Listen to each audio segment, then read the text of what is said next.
To the Netherlands. Welcome to Zandvoort for the second ever ALR Gold Race in the beautiful country of Denmark. Of course, for the Dutch, then it is the Netherlands Grand Prix, or the Dutch Grand Prix is probably a more accurate representation, isn't it, of what it is around here. Of course, only the second time that ALR has raced around here in gold. Then, so expect the unexpected. I would say they're in a lap record around here, yeah, unfortunately, because Formula 1 hasn't raced in here, if I'm not very much mistaken, since '85. Something like that. So the modern table Formula 1 cars haven't had a chance yet to blast through this incredible roller coaster track. I love this track. It's absolutely stunning, isn't it? And watching the cars just weave in and out there through the very quick second section, and of course going through the final banking of the turn 14, which is actually turn 15 according to the official track map on the old Wikipedia page. I was on there a minute ago because I couldn't spell Zandvoort, but there we go. According to the Formula 1 track map, it is 14 turns around this 2.6 mile circuit. We are expecting times of sub 70 seconds tonight. It's going to be a quick lap, isn't it? There's going to be traffic as well because it's a very short circuit. Last season's pole sitter was Milan, and he is the all-time lap record holder as well of a 108.217, and Total Peace has got the fastest race lap record around here of a 111.753. Total Peace is quite relevant here tonight as well. He's normally relevant anyway, but he makes his return to ALR after a couple of races out there, so it's great to see Total Peace back in action. He's a super sub tonight, subbing in for Paynes, who unfortunately is not racing tonight even at the moment, and it looks like his negative points is going to continue as it is as well, unfortunately, which is a bit of a shame there, isn't it? So we are now then getting a countdown and ready to get going as well. Jonathan, good evening, Sean. Good evening, Jonathan. I hope you're well tonight. And I've got an email as well about we're going live. Great stuff indeed. And Airtel has just confirmed that we are at 1080p, 60 frame PS as well, or something along those lines. And that's all I know then. But good stuff indeed then. Echo saying good evening and good luck to everyone as well. Of course, Echo also another driver returns to LR as well. So this is going to be a cracking race, a cracking season as well, isn't it? As we are building up to qualifying one, of course. Then, let's take a look at the drivers and the constructors, shall we? Well, it's two apiece for the top two in the driver standings. It is 2 wins for Emerson, 2 wins for Knowlesy as well. It's like I'm waiting for a bus to come in. Knowlesy has won 2 on the bout, 2 in the first quick succession since return to ALR. So fantastic stuff there for Knowlesy. So really good stuff indeed there. He's been a long time racer in ALR, and it's I'd say he's like Mika Hakkinen, isn't he, really? Where he seems to, he's a very quick driver and deserves to have probably won a couple of races in his past. Now he has won 2 on the bounce, hasn't he? And is he going to be able to follow the Mika Hakkinen tradition and win the World Championship as well? That is if, buts, and maybes at the moment then. Sorry, I swore at a stupid time now. That's if, buts, and maybe at the moment then. But, of course, we have to wait until, about 17 weeks to find out who's going to be the champion. Maybe less, maybe more. Who knows? Right then. So Emerson then leading the championship. He is at 25 points in front of Emerson. Emerson is 25 points in front of Knowles at the moment. So Knowlesy is just a win away then from Emerson at the moment. Dan having a cracking start to his season. Is very consistent, isn't he? Still in third position, 12 points behind Knowlesy, 1 point in front of Milan as well, who got pole position last season and probably should have won as well if they didn't get caught by a wayward Ferrari then, but hopefully we won't see that tonight. Carboy, he's had a very strong start to the season as well, as out comes the Mercedes out of the pit lane now. German in 6th position, and very unlucky not to win last time out, wasn't he? German was, but he's still the wait for the first ever driver to win in a gold, silver and bronze goes on for the minute then, but he will win eventually. I definitely bet my bottom dollar on that. Liam in 7th position and Vitold is 8th, far from moving up the most positions from last week. He is up 3 positions and he's in the top 10. Walker dropping down a position as well. In the drop zone, Monguna is down 1 position. Fireshot, who starts his 50th Grand Prix tonight, so well done to Fireshot. And of course, we showed a flash, didn't we? Back into the past of Fireshot winning his first and only Grand Prix as it stands at the moment now, where he won the French Grand Prix back in season 2, didn't he? So good stuff indeed there. And I think that was McLaren's first Grand Prix win in ALR as well. So fantastic stuff indeed there for McLaren and for Fireshot as well. And also Paynes, who's the first driver in ALR history to be on negative points. He's on -4 at the moment, and unfortunately that's not going to change anytime soon, is it? And the constructor standings points. It looks like this. Renault are fast approaching the most successful constructor in ALR history. I think they're joint now with Red Bull. They are 91 points in front of Alfa Romeo, who is second. Strong start for Alfa Romeo. Racing Point have moved back on the third. Then McLaren have dropped down one position. They are fourth at the moment. Fifth position is the Haas team. They've got in front of AlphaTauri and the Mercedes. The car on the screen right now. Williams has got in front of Red Bull, and Ferrari making up the bringing up the rear at the moment in 10th position. Then just watching Liam Yeh as he accelerates out. And very unlucky in China, Liam Yeh wasn't he? But hopefully he can put that difficult race to one side as well. And then look at this. It's a beautiful day here in Zandvoort, isn't it? My goodness me. I'm sure there's a beach, isn't there, on to the left-hand side of the circuit. As we're on board Liam, he's gone through the first sector.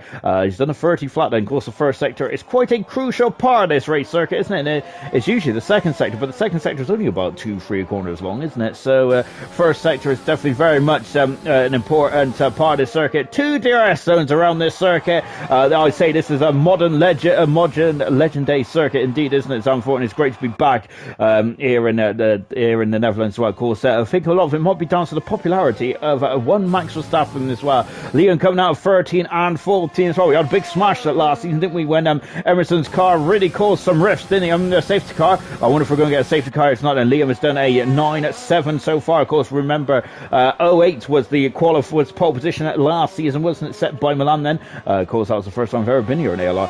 Vitok going second fastest in the Alfa Romeo. Of course, he's one half of the team was second of all. Then Echo has just gone into second as well. Lovely helmet there from Echo. I love that helmet, by the way. That's great, isn't it? And I think, is that Niao on the top? It is indeed. Love that. I love the helmet there, Echo. That's a fantastic helmet. Beautiful. Oh, look at there's a triage of cars coming out of the pit here. It's a very difficult pit out, isn't it? Of course, it feeds out onto the inside part of the course out of turn 1, I should say. Carboy goes up second fastest, and then Total P said making his return as well. Here is Total P said. He has got the lap record around here. P's a former Grand Prix winner as well in ALR. He has two Grand Prix wins to his name, doesn't he? In car 2.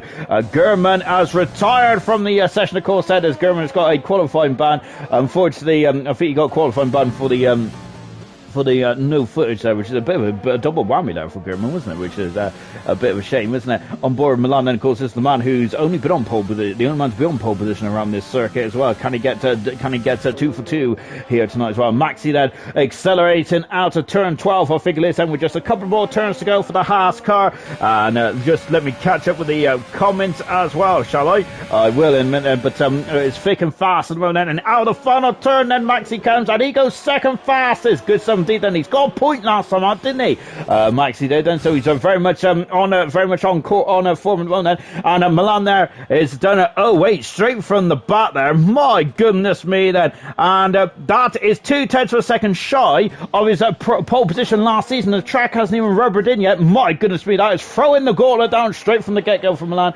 Impressive stuff to say the least. Diego coming out of Tarzan now. Emerson now is just coming out turn 5, a very banked turn 5 as well there on board there. Emerson had a bit of a nightmare race this time last season, didn't he? So hopefully he can have a clean race as well. But he's still in the Renault this season.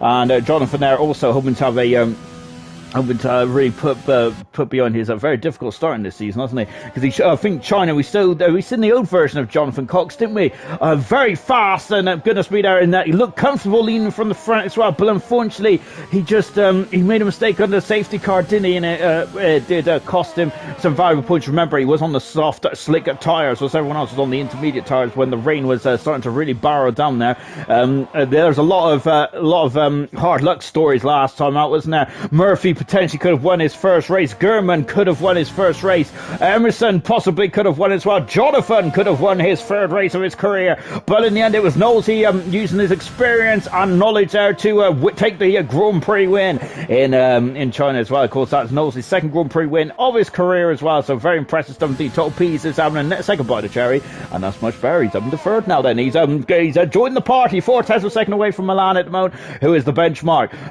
We got Mr. Lee, who's invalidated his time. So going on board with Equals at the moment as he's coming up into the DRS zone, the second DRS zone of 2 DRS zones around here. We've got Echo is asking, how many races have I done now? Laugh out loud. Echo, you have done. This is your 21st Grand Prix starter for you, my good man. Of course, you had one pole position, which was that incredible. I think that was in your third Grand Prix. You got pole position, wasn't it? In the Brazilian Grand Prix, you was the Nico Hulkenberg of that race, was of that qualifying session. You judged the conditions to absolute perfection, and you got on pole position very impressively as well. I think you finished third as well on that day as well. So really, really happy memories. The equals looking very strong actually after the first lap down. Really good stuff indeed there from the Mercedes driver then. Jonathan now, it looks like he's made a mistake somewhere, so he's just cruising back to the pits, and Mr. Elite then is just popping over the brow as well. Fire shot, looks like he's cruising, so he's had a problem somewhere. We're just going to stay with Mr. Elite at the moment. We've also got Ayrton saying, it's going to be silky smooth, hopefully. Diego saying it's excited to be back then. Sloth, hello, good evening, Sloth. Bullet saying rain is coming at the end of the race. Oh my goodness me, it's going to be exactly. Oh no! Milan's retired from the session, but he's in the pit, so he should be alright. I think he's happy with his first time run there. Really good stuff indeed then. But Bullet there is really thrown a curveball, hasn't he? It is rain at the end of the race, just like it was in the Chinese Grand Prix just over a week ago. It doesn't feel like it feels a long time since the last ALR race to me. I've had a bit of a dodgy and bad week, to be honest, and so it's great to be in the commentary box here tonight. Mr. Lee is 6th fastest at the moment as well, so yeah, so it feels like a very long time since I last commentated on the ALR race, but luckily it comes each and every week, doesn't it? And of course we wouldn't have it any other way, would we? Fire Shot then, of course, as we already mentioned then, is 50th Grand Prix start here tonight for Fire Shot. Fantastic stuff indeed, and he's been a part of it, the ALR grid for a very long time now. 10 podiums to his name. He's had a pole position, he's had a Grand Prix win as well, hasn't he, Fire Shot? And of course he was very early in his career where he got that Grand Prix win, wasn't it? Unfortunately for Fire Shot, he hasn't seen the top set of the podium since France season 2, which is only his second Grand Prix Grand Prix in the ALR since, and I can't believe what I'm saying that about 48 Grand Prix races later, he's only got one win to his name as well for Fire Shot. But hopefully he can have a hopefully he can get that put that stat to bed then. We've got serious message saying, even though beware of the erratic Gunnar, he's still not sober. I think Gunnar had a very good time on a Friday, didn't he, Darius? He was very much enjoying himself. But Gunnar is, of course, we don't advocate drinking or driving. Fire Shot is not going to be happy at all. He's ran wide there out of turn 14, and it looks like he's abandoned that and come into the pits, and that's a shame now for Fire Shot. Diego there is just coming through the first part, of course, while Walker is invalidated this time then. Walker, it's a shame he had a bit of a tank slapper, didn't he, in China, Walker did, but hopefully he'll be getting himself back into the swing of things and get himself some more points. I think he got points in the third race this season, didn't he? Vietnam then. So hopefully Walker can get himself some more points there as well. On board Diego then, as he is in the racing points at the moment then. Just say, look, then Gunnar saying, even everyone. Troy saying, come on Renault and Cartboy. We got Becca saying, evening. We got Steve saying good evening as well. Hello. Yes, and of course Becca also a Renault, is also a big supporter of the Renault team as well. Diego goes 6th fast, and there's some amazing performances out there in qualifying 1. And of course I am not going to get too excited, but well, yes, I am going to get excited. Oh, Gunnar's off the circuit there. It's I think he's had some issues there in the Red Bull. He's come back on circuit as well, but I think he must have made a mistake somewhere along the lap there before. On board Jonathan Cox in front of us is a billet at the moment. He's on an outlap. He's going to just ferret to one side. A lovely helmet design here from Jonathan Cox as well. He's stepping away from the traditional helmet colours that Jonathan used to have. He used to have the colours of the Italian flag, hasn't he? But Jonathan's going for a much more yellowy colour helmet this time around, isn't he? As I think he's really happy to be in the Renault team. Renault are very much happy to have him as well. But I think that Jonathan would love to. Jonathan would absolutely love to get some points on the get some more points on the board, wouldn't he? But hopefully he can then later on in this season as well. He's gone full fast at the moment, and he's a whisker behind Total Peace, about 300 a second in, so not a bad performance at all there from the British Italian driver.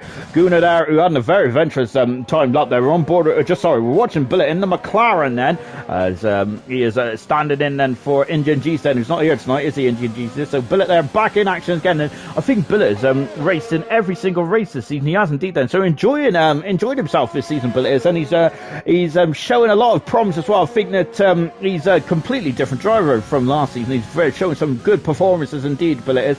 And he's gone very quick in the first sector. A 31 flat there. Really good stuff indeed then.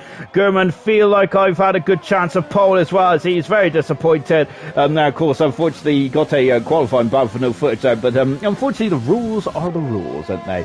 Of course, the important thing about having footage there is if you're involved in it, then you have to defend yourself, really, don't you? And make sure that you weren't the cause of the problem. Which to be honest is a shame for me. I wish you couldn't record because then that means that I'll be blamed more often than not if I was involved in crashes, because that's what I am. I'm the crash kid. We just taken a quick look as well. Yes, Serious Mushroom. Theo. Hello. We've also got Echo saying the helmet is in the weekly item shop. Laugh out loud. Velocity saying P's for puncture. Typical Gooner. That's right. That's a right corner, lad. Billet goes 13 fastest then. Far shot is back out on circuit. He's done he's 3 seconds quicker than what about Knowlesy then? He is a 2-time Grand Prix winner now. He is 8 fastest and he's oh my goodness me, the racing points are very close there. Nip and tuck there, isn't it? We've just seen a flash of an Alfa Romeo then getting put back on the dollar wheels and going back into the pit then. Farfar using all the extremities of the circuit there and beyond then. As we're on board Farfar currently 8 points worse off than this time last season. I only remember that stat because he asked me. So Farfar having not as a good season as last start to the season as last season, but I felt he was on a good season there. Murphy there was just flicking it through turn 5 as well. Billet is going for a second time now. He's 8/10 of a second improvement from car 28, and of course 28 is quite synonymous to me when it comes to the Ferrari team. Of course, Ferrari used to have the famous 27 and famous car 28. Gerhard Berger was flying the 28 car for quite a number of years. I think it was 94 to 95, I think it was. Billet improved there. He's almost a second. A good 70 there. Farf is only 15th fast at the moment. Then there might be some tears on the horizon as well. Gurman, of course, out of qualifying then, who is going to be joining Gurman then with 4 minutes to go in this qualifying session, and we're going to have to wait and see then. Gordo saying, hello, sorry I'm late then. No worries, Gordo, of course, said that we're in the opening stage of the qualifying session for the Dutch Grand Prix, round 5 of ALR season 5, isn't it? Of course, and of course, this is the one of the newer venues of the ALR calendar, isn't it? Of course, only the second time we've raced here in gold then. Murphy goes 10th fastest at the moment then, and I'm saying in the moment a lot as well. Billet then is a second up on the first sector, but I think he's had to abandon that lap. What about Walker? Walker coming out of turn 14. Oh my word there. I thought he was going to invalidate his time. Both Red Bulls are staring into the abyss at the moment. Walker's also got a Neo helmet as well. I love it. He goes 6th fastest. Liam is retired from the session, but he's safe and sound in the pits. He is happy with his performance. What about Farf? I don't think he's happy with his performance. He's run wide there. I've got to say, flirting with the outside curb there, and also flirting with getting a track extension. 3 minutes to go in the session, and it's quite a short track. He goes 13 fastest, but both Williamses there are not going to be comfortable at all. So we've got a lovely shot of the fence there. Good stuff. The Billet there is not improved this time, and Gunnar has done a time of a 10.7 at the moment as he's gone off the track there. I think Gunnar is being very gentlemanly out there today, isn't he? Very good stuff indeed there for Gunnar, just making sure he doesn't doesn't cause any of the Ferraris any problems. And we're talking to the Ferrari here. He is the famous number 27 as well on Echo. Then of course the last number 27 Ferrari to win a Grand Prix was back in Canada in 1995, wasn't it, when it was Jean Lacey taking his well-known career victory as well, which I think is absolutely preposterous, isn't it, when the amount of talent that Lacey had there unfortunately just didn't live up to the billing, did he? Which is quite a crime in of itself, isn't it, really? Because, of course, the Turo Grand Prix, when he was driving for the Turo team back in 1991, I think it was, really gave Ayrton Senna there a bit of a fright, wasn't he? Because he led a lot of the race as well down in Phoenix, didn't he? A brilliant performance there from John Lacey. And he had 2 choices, didn't he, Lacey? He could either go to the Williams team or the Ferrari. Unfortunately, the Williams there was kind of tagging him along there, because I think Williams was trying to get Ayrton Senna as the story goes. But I think in the end they got crossed, didn't they? Because Ayrton Senna couldn't leave McLaren, could he? unfortunately, I'm not 100% sure on the whole details of that story, but I think that's just the basic outline of that story. Echo does a much better time there. He's gone up into 7th position now. Now it's pushed Fire Shot down to the bottom end of the field as well. Farf is being wheeled back into the garage, but I think that Farf might have mistimed this because he could be out of qualifying. V Todd is currently out of qualifying as well. Maxi is on the limit as well in the Haas car. This is going to get very nip and tuck here, isn't it? Oh goodness me then. As on board then with Maxi Murphy's retired from the session as well. I think Farf and Carboy is coming out on the track as well. He has just emerged out of the pit lane. He's quite a short lap. This is, look at us, we're in the 68-second mark. Maxi there straddling the curb side. That's not the quickest away around turn 12. Walker is in at 6th position mode and he is safely through. Back on board with the Haas driver as well. Out of the final bank to turn 14. Then lovely shot as we look down onto the course. And Maxi improves by 4200 a second. He's got to the very limit of that Haas. Is it going to be enough? It looks a bit, it looks quite frightfully close down there, doesn't it? V Todd is found in 10th for a second. Farf is out of the session then. He might be taking the walk of shame. Gooner's out of the session as well. That's 2 cars gone. And Farf is still being lowered down then into the drop zone. V Todd is into 13th now. Oh, goodness me. We got Carboy's just trying to get out of the way. He's got half a minute to go. Maxi then is coming through the very long left-hander there. Sorry, it's right-hander. Fire shot is almost, he's in the wall. He's crashed. He's out. And Fire shot in his 50th Grand Prix start is out of qualifying. He's emulating Jonathan Cox, really, because Jonathan Cox had a big almighty smash as well. Both Williamses are very looking very precarious, while Fire shot's looking more than precarious. He's out of qualifying. Billet there has found a second. Then he needs to find a bit more time if he wants to get out. Maxi is a 10th of a second down. Then is Maxi is all or nothing for Maxi. Farf might get through by the skin of his nose cone here. What can Maxi do? What can Billet do as well? And Carbo is also out there as well. And Maxi's in the pits. He's out of qualifying. That's 4 cars been confirmed. What about Billet then? Into the first sector as well. It's coming up now, I should say. I thought that was first sector was already done. He's a 10th of a second down at the moment then. That is not good at all, is it? As Savage just put in the comments there, F for Fire shot, unfortunately, as he is out of qualifying on his 50th Grand Prix start for Fire shot, so that's not a good start then to the event here tonight for Fire shot, but hopefully he can make the amends for it in the race as well. Luckily, qualifying is not where you score points, is it? Here's Billet and Billet's off as well then, and of course that's another part of course there where you seem to spin a lot then, and there's a racing point to Diego there, just getting finished off the lap as well. Billet out of qualifying as well, unfortunately, because the checker flag has fallen. And goodness me, then that's a very action-packed start then to the Dutch Grand Prix, isn't it? So we've lost Gurman. He's going to be 20th on the grid.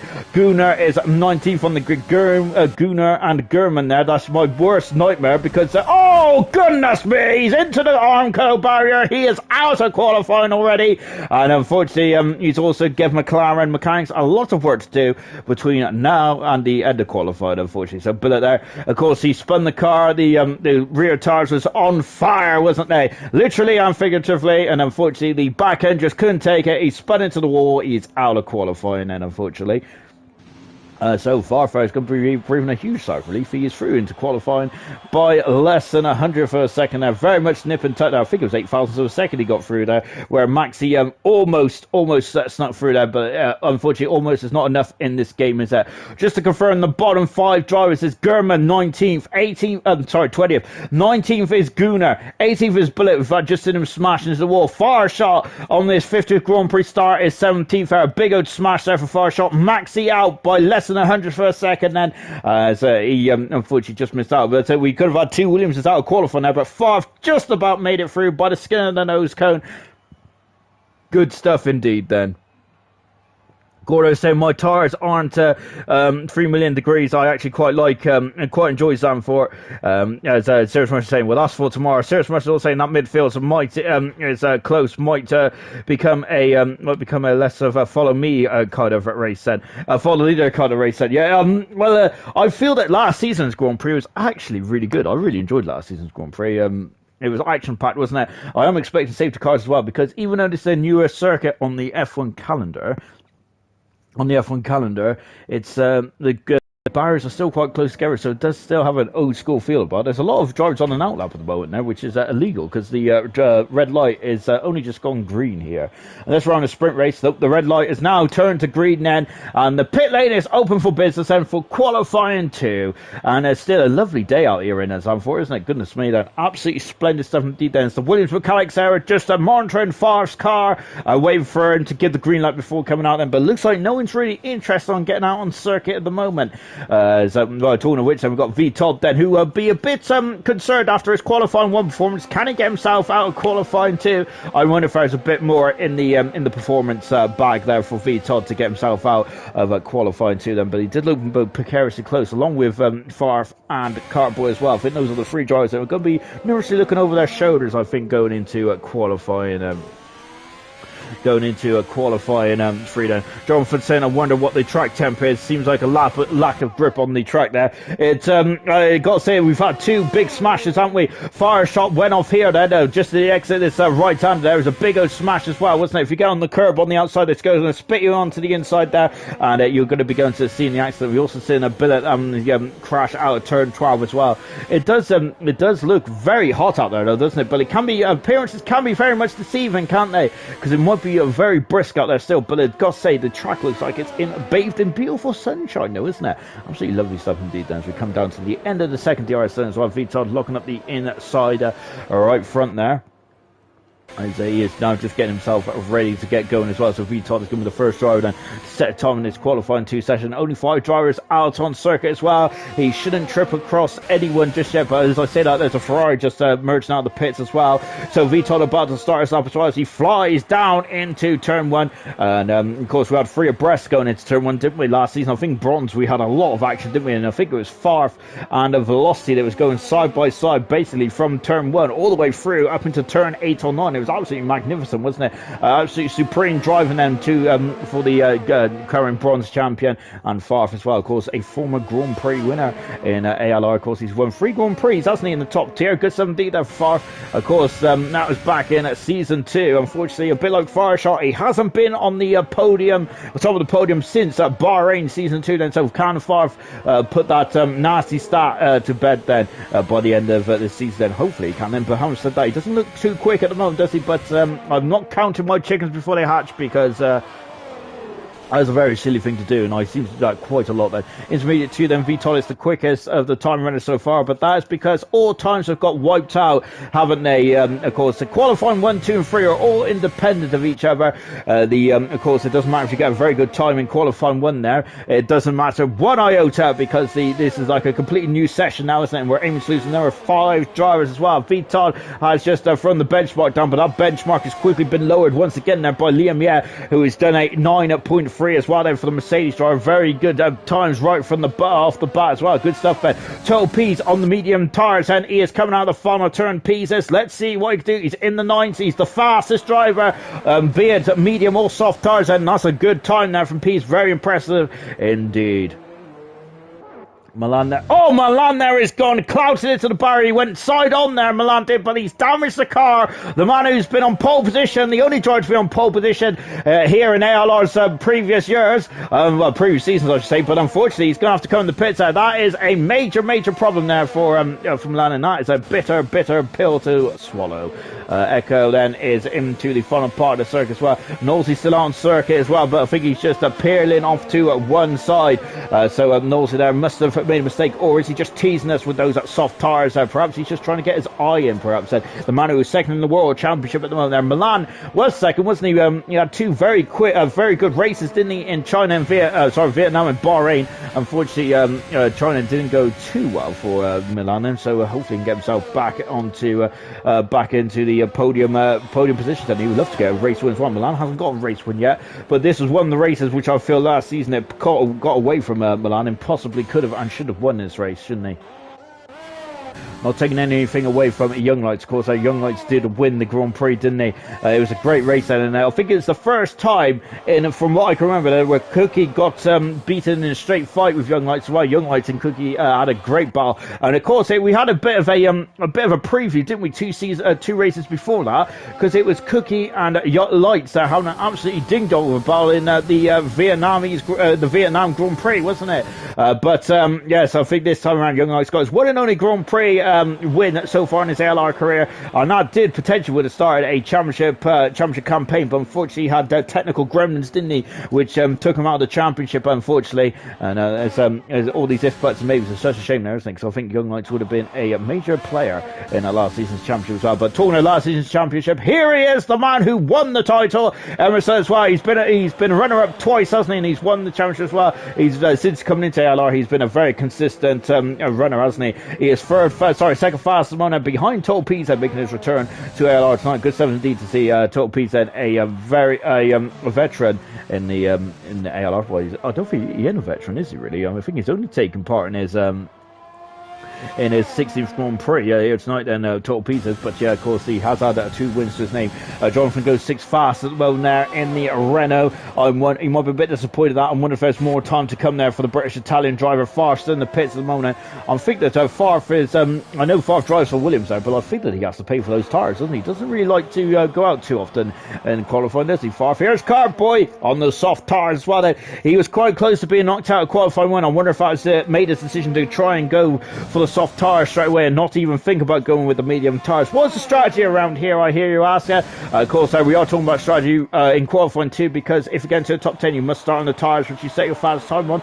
Well, Cardboy's put me in my place, doesn't it? It's an AlphaTauri 1-2, and it's Cardboy who's heading up, his experienced teammate of Total PZ. Milan there, a lovely shot there, going through the right-hander. Walker is just coming out to turn 12 as well, keeping away from that curb there, which unfortunately Bullets spun on his final attempt in qualifying one there, which kind of contributed to his being knocked out of qualifying. Walker goes 11th fastest on there. That's not a competitive time there for Walker. He's got to have to have another bite of cherry, isn't he? Here comes Milan around this corner on his first opening time run. He just slammed into the bar there, went right head on there, didn't he?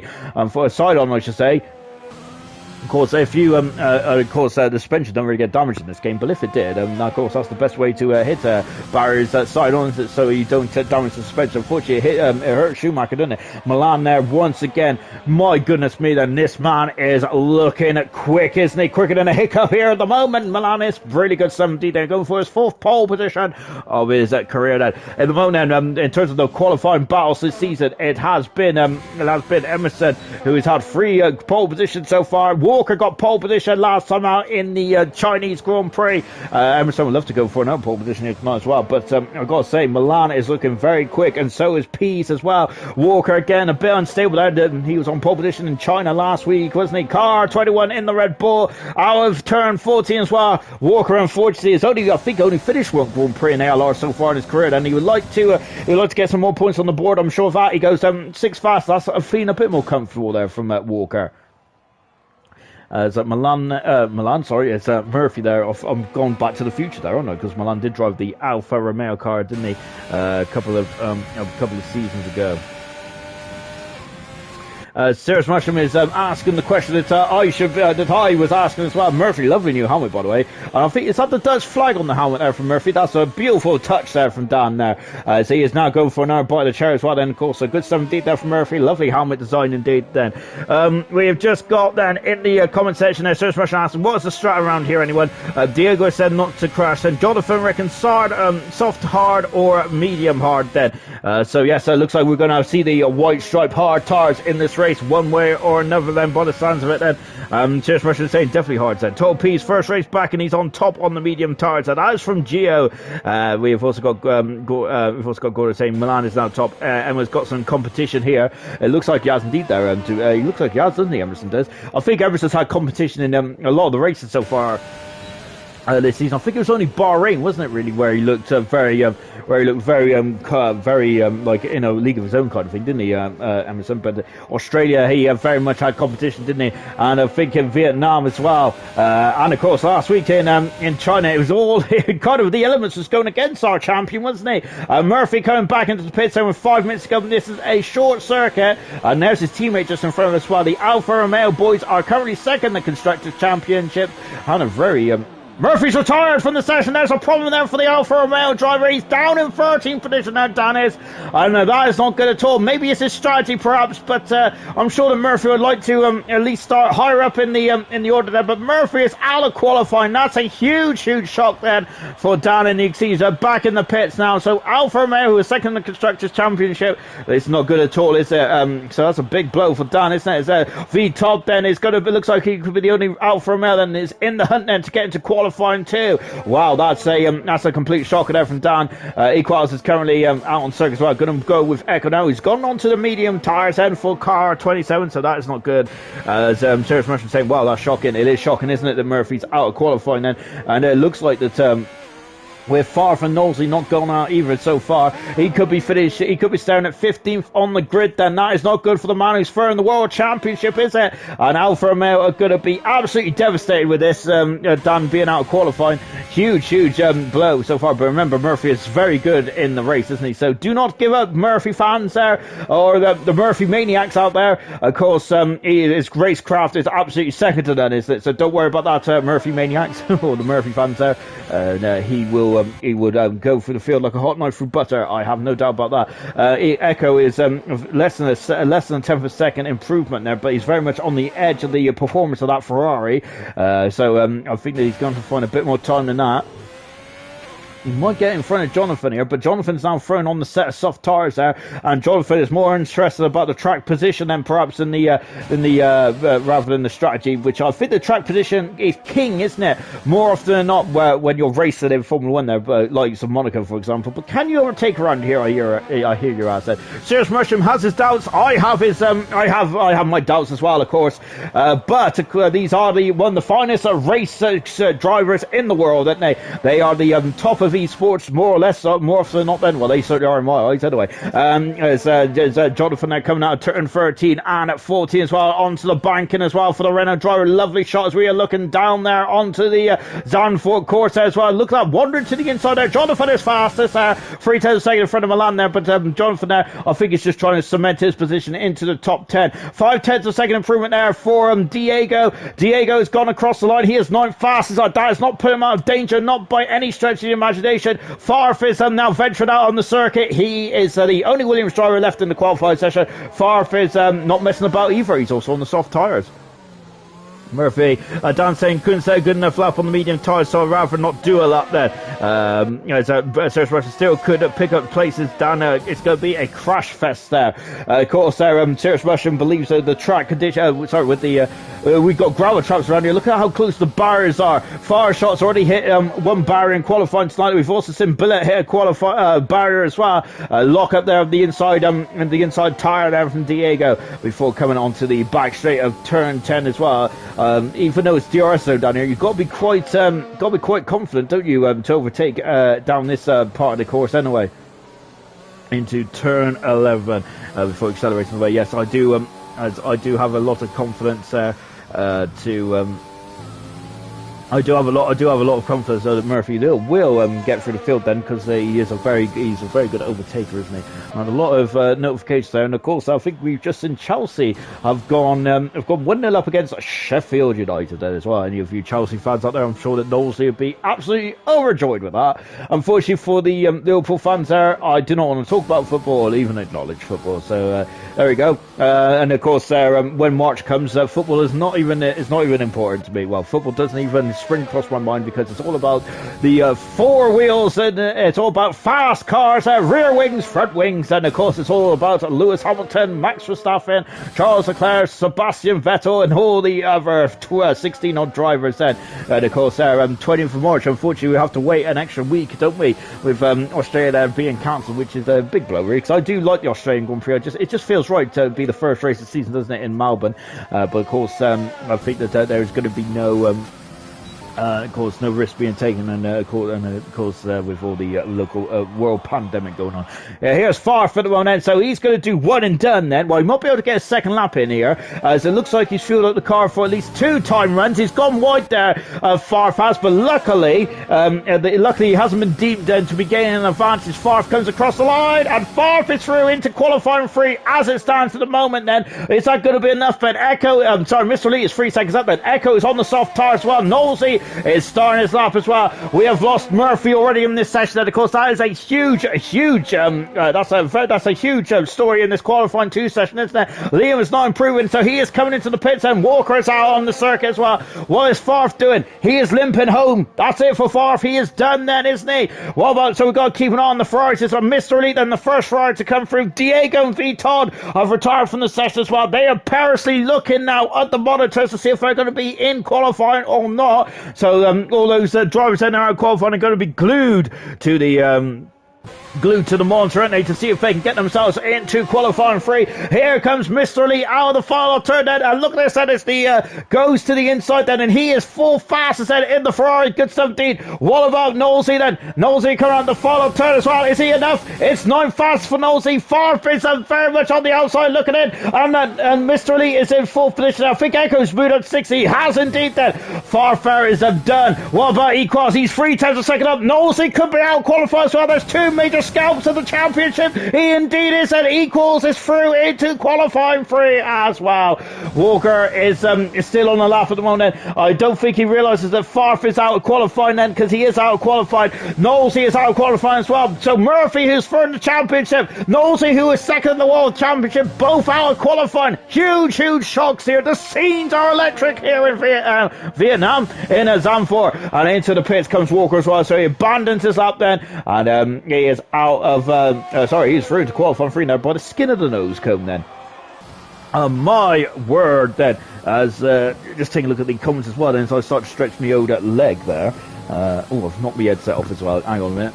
I need to get this haircut because I can't see a blasted thing then. I need to get my old hairband out, I think. Just take a look at the comments then. We have got we've got Sarah Spencer saying, I like the track, just that you spin too easily for no reason. And yeah, these curbs are very are not forgiven around here, are they? Because they just spit you onto the inside of the circuit, and you just go around, don't you, quicker than a heartbeat.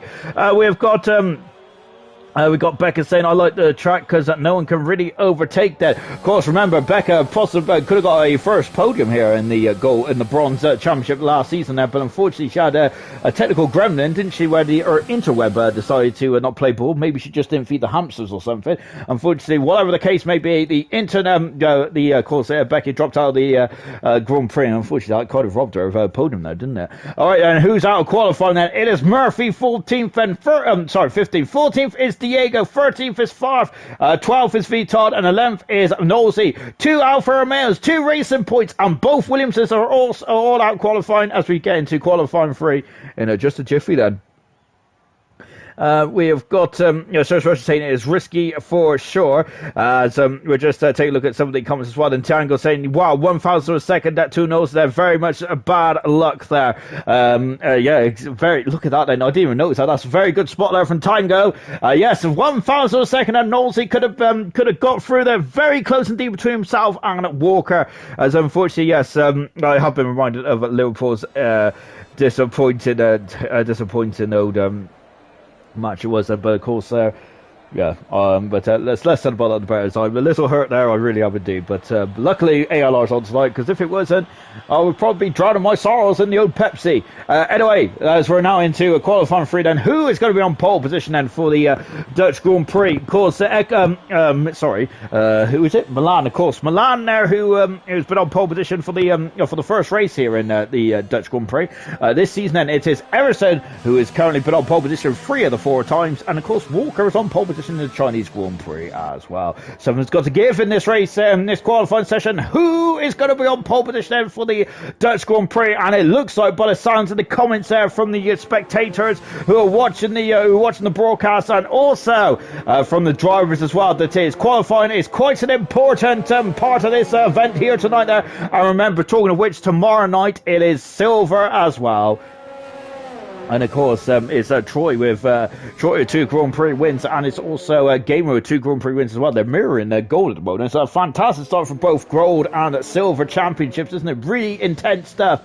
It is indeed. Of course, Emerson does have a 25-point advantage over Knowles at the moment now. And with Knowles bowing out of qualifying too, Emerson could extend this in the championship because Murphy also out as well. Having said that, though, I think that you've got to keep an eye on Milan then. He's 38 points back at the moment, he is. But remember last season, then Emerson was 75 points behind Cookie in the early stages there, but my goodness me, Emerson went on an absolutely incredible run there, won 3 Grand Prix in a row. That 75 point was literally whittled down to 1 point, and it was and then Emerson there, just since he took the lead of the championship, he stayed there from halfway to the end of the season, and it was an absolutely incredible masterclass of how to really manage your head and also manage your championship as well there for Emerson there. He took the lead there and he had the high ground, didn't he? He had the mental advantage, and that was it really. Of course, this game is just as mentally as well as it is physically, and how quickly you can drive the cars, isn't it? So I think that Emerson there definitely has the mental strength, doesn't he? So really impressive stuff indeed there. Serious Rosenstein Equals looking very good around here too. He really is indeed that. And it's got to say nothing more annoying than the hamsters. It really is indeed that. I know about those hamsters there, as unfortunately they never ran it quick enough when I first moved in here. But luckily we've now got the old Sky broadband as well, albeit well, I was thinking about going with Virgin the other day, unfortunately, but yes, I don't think that's going to be the case for a long time because I'm in a contract now. But there you go, miles are usually bigger than my wallet anyway, as I definitely could attest when I'm in a restaurant anyway. So just Taylor, serious question saying, if you get a male and a female, you wouldn't run out then. Or is that Rabbit said? I'm not too sure, to be honest. Nature is something that I stay away from because I'm being ginger and all that. I'm fair skinned, so I get a lot of bites. As we got Walker 2's now second fastest, because Emerson is quickest on an 8.6. But we know that Milan can go quicker, and he has gone quicker by 0.3 of a second. And he is on pole position then for the 4th time in his career thus far then. But it's not over yet, because we got a Ferrari of Echo going up into 5th, and he's on the medium tires. Echo it's in, so I'm wondering if he was just trying to get his eye in. Here's PZ on his return to ALR, and he hasn't raced for a couple of races as he returns here tonight then as a super sub then, and maybe a future full-time seat not too far down the line, and he is on the front row. Pease is coming there, and he's thrown the gauntlet down. The 2-time Grand Prix winner, fantastic qualifying performance. Liam Yaden is in the second part of the lap as well. Equals has just gone into 6th fast. What about Cart Boy? It looks like he's cruising, so he's coming back to the pits now. As Liam there out of the final turn, sorry, not turn 12, now out of turn 13 and 14. That's a Mercedes who's gone right off. Equals has found a new part of the track then. Lovely stuff indeed then. But what about his teammate? And he is on the right piece of track. He goes 5th fast there in front of Jonathan, who's popped himself into 6th at the moment. But both Renaults there, 3rd and 6th one, and they up in the class of the constructors this season. But they are not the class of this race so far. Mr. Lee's out on circuit as well. Cardboy, I think he's going to go for another by the chair as well. So Cardboy has the whole stream to himself for the next 90 odd seconds or so as he comes across the line, and he's about to start as well. That's I think that's one of the Ferraris who looking a bit annoyed with himself there, isn't he? For the first time this season, I don't think Emerson is the favourite. Serious Russia there is absolutely shocked by his Cardboy has unfortunately had some issues there. He's invalidated his time. That's a big blow indeed there for Cardboy. And I've got to break the promise. He is not going to be the centre of my attention then for the next 90 seconds, unfortunately. So he's invalidated his time then. So on board the Friday, and Mr. Lee, he hasn't set a time just yet. Mr. Lee then has gone against the grain a bit. Remember, he was third in the World Championship last season, wasn't he, Mr. Lee? I've got to say, he was a very crucial part of Renault's success last season, wasn't he? He was just his constant points finishes, if I can ever get me words out, was absolutely magnificent, wasn't it? There, he just kept pounding away the top 10 there, just getting points here, there, and everywhere, didn't he? The Renault driver, and he was a crucial part of Renault's success last season. He's going to be a crucial part of Ferrari's success this season. No doubt about that. Ferrari have had a bit of a difficult start this season, but with Echo and Mr. Elite, then they are two proven Grand Prix podium sitters there, and so both of them know how to get the job done, and it's very difficult in this league there to get a podium, isn't it? But these two have done it, and I think that they'll be doing it on this season as well. Then, but they've had a bit of a difficult start. The Ferrari team have so far. Mr. Elite's first intermediate split time is not too bad at all. Then Sam is As I predicted, then it's going to be Milan for pole position. Of course, Milan, the only driver to be on pole position on this circuit there. Of course, we only have one race so far here in Zandvoort and ALR. Now, I'm glad to say that we're going to have a couple more races, I think, going forward as well. I'm looking forward to the actual Formula 1 race that is in this race as well. I think it's on the back end of the calendar now. It's between Belgium, isn't it? Belgium and Italy or something like that. It's around the September time now, isn't it? So we're just watching Mr. Lee coming out of the final turn, and Mr. Lee goes 6 faster than them. He's on the third row of the grid in the Ferrari. Good stuff indeed there from Mr. Lee, and showing that he's got some speed around here, hasn't he, in car 22 as well. Jonathan saying the lap was set on old soft tyres, and so Jonathan there is just throwing on an old set of soft tyres there, and just trying to find his feet then. So him and Echo, I'm expecting to improve dramatically on their second attempt, and Carboy also I'm expecting him to really show some performance as well. Take a look then. That's some lap from Milan there. Really is indeed. That's impressive stuff, to say the least. We've also got Sam saying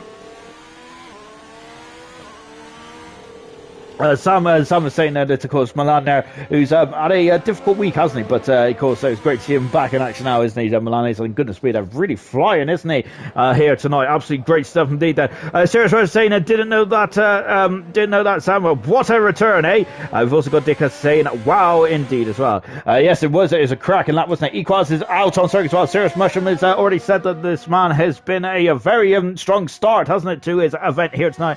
And hopefully he can get more, hopefully he can just get better as well.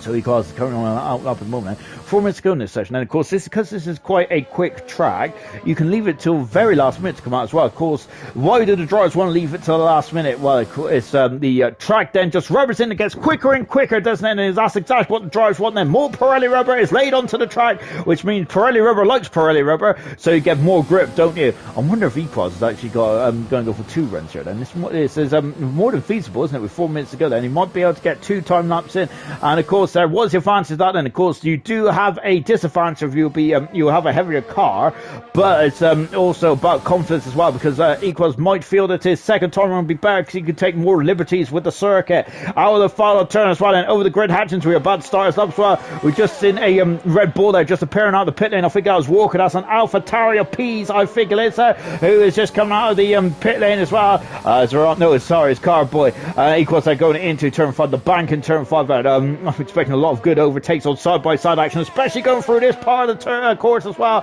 as he is now flying up through. I love this part of this track there. It's absolutely mega, isn't it? I've got to say, it gives me the heebie-jeebies. Oh my word, I get very worried, especially when you're on old tyres as well, and that is going to be a factor for all the drivers later on in their stints.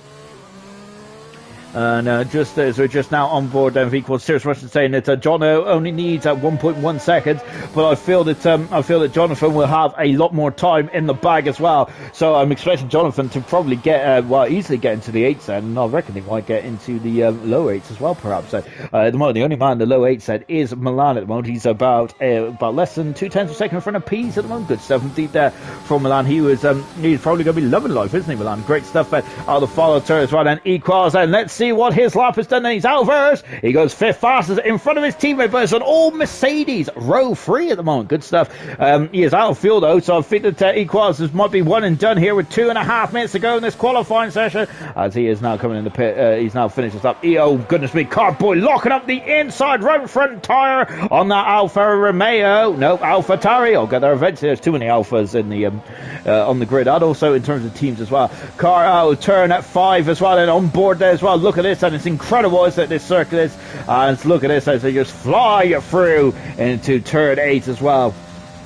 And of course they don't get too far on that curve there. Of course we've seen Farshot, who had a big accident in qualifying 1, unfortunately, in his Williams there, so he's out of qualifying on his 50th Grand Prix start. Farshot is, which is a big blow. And of course remember Jonathan on his 50th Grand Prix start as well had the most horrific of incidents, didn't he, at the Spanish Grand Prix there. So it seems to be the 50th Grand Prix start is not exactly the best of omen in the world, is it? Carter locking up the inside right front again, and that right front is going to resemble a 50 pence piece by the end of this lap. Goodness me, Carboy is really stamping on that brake pedal, isn't he? Out of 14, nope, 13, I'll get there eventually. Now out of 14 as well. And let's see what Car can do then. DRS, you didn't hear it beep, did you? Incredible there for Car. He goes 6 fast. He is the meat in the Mercedes sandwich. Good stuff indeed there for Car. Walker's abandoned his time. He's in the pits there. He's invalidated as well, Walker, so that's not good at all. Walker is only 4th fastest. I say only 4th fastest. He's on the second row of the grid, Walker is, but that is not what he wants, is it, for the Red Bull team? And yes, he might be slowing down the order then, as some of the drivers said have got the perfect track conditions. And yellow flags in sector 1 then, as the AlphaTauri of Cart, who is 6th fastest, is going to be on row at number 3 of this grid so far. Milano's just had a bit of the inside of grass there, didn't he? I'm surprised the car didn't spill onto the outside there. Fantastic stuff indeed then.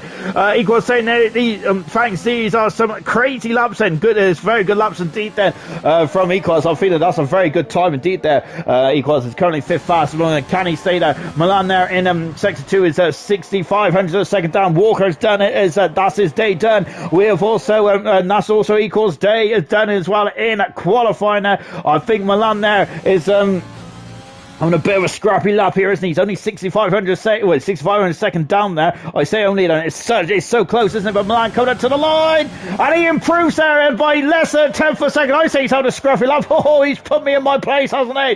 Fantastic stuff indeed there. What about Mr. Elite? Mr. Elite comes across the line. He's 6th fastest there in the Ferrari. Good stuff indeed there from Mr. Elite. The Ferrari team are looking very good at the moment, aren't they?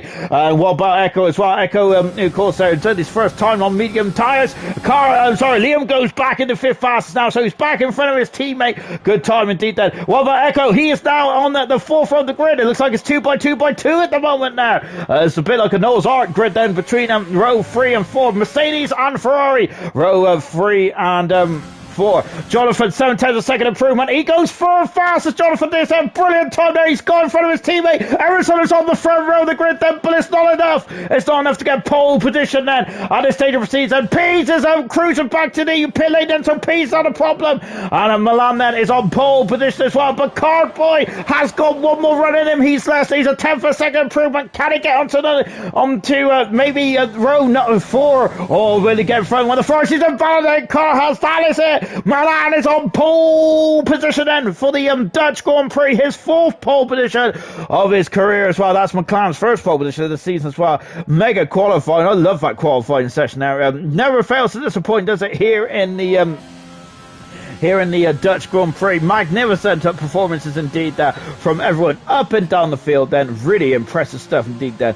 But at the end of this qualifying session, it is Milan then who is going to be very happy that his 4th pole position of his career here in the Dutch Grand Prix. His second pole position as well. He is the only man in the here in Zandvoort to get on pole position in ALR. Fantastic stuff indeed. 2 for 2 then for Milan. And now can he get that elusive Grand Prix win? That is surely what he's going to be aiming for come race time in just a jiffy.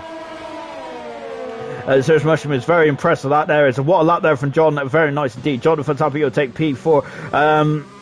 Just the Gurman's not looking forward to turn 1 lap 1 there. Crazy times there from Serge Mushroom. It really was indeed. Emerson, the championship leader, is on the front row there. And look at that, 41 hundredths of a second between himself and Milan there. Milan there improved by the slightest of margins there. Otherwise, Emerson would have gotten pole position there. So good stuff indeed there from Milan.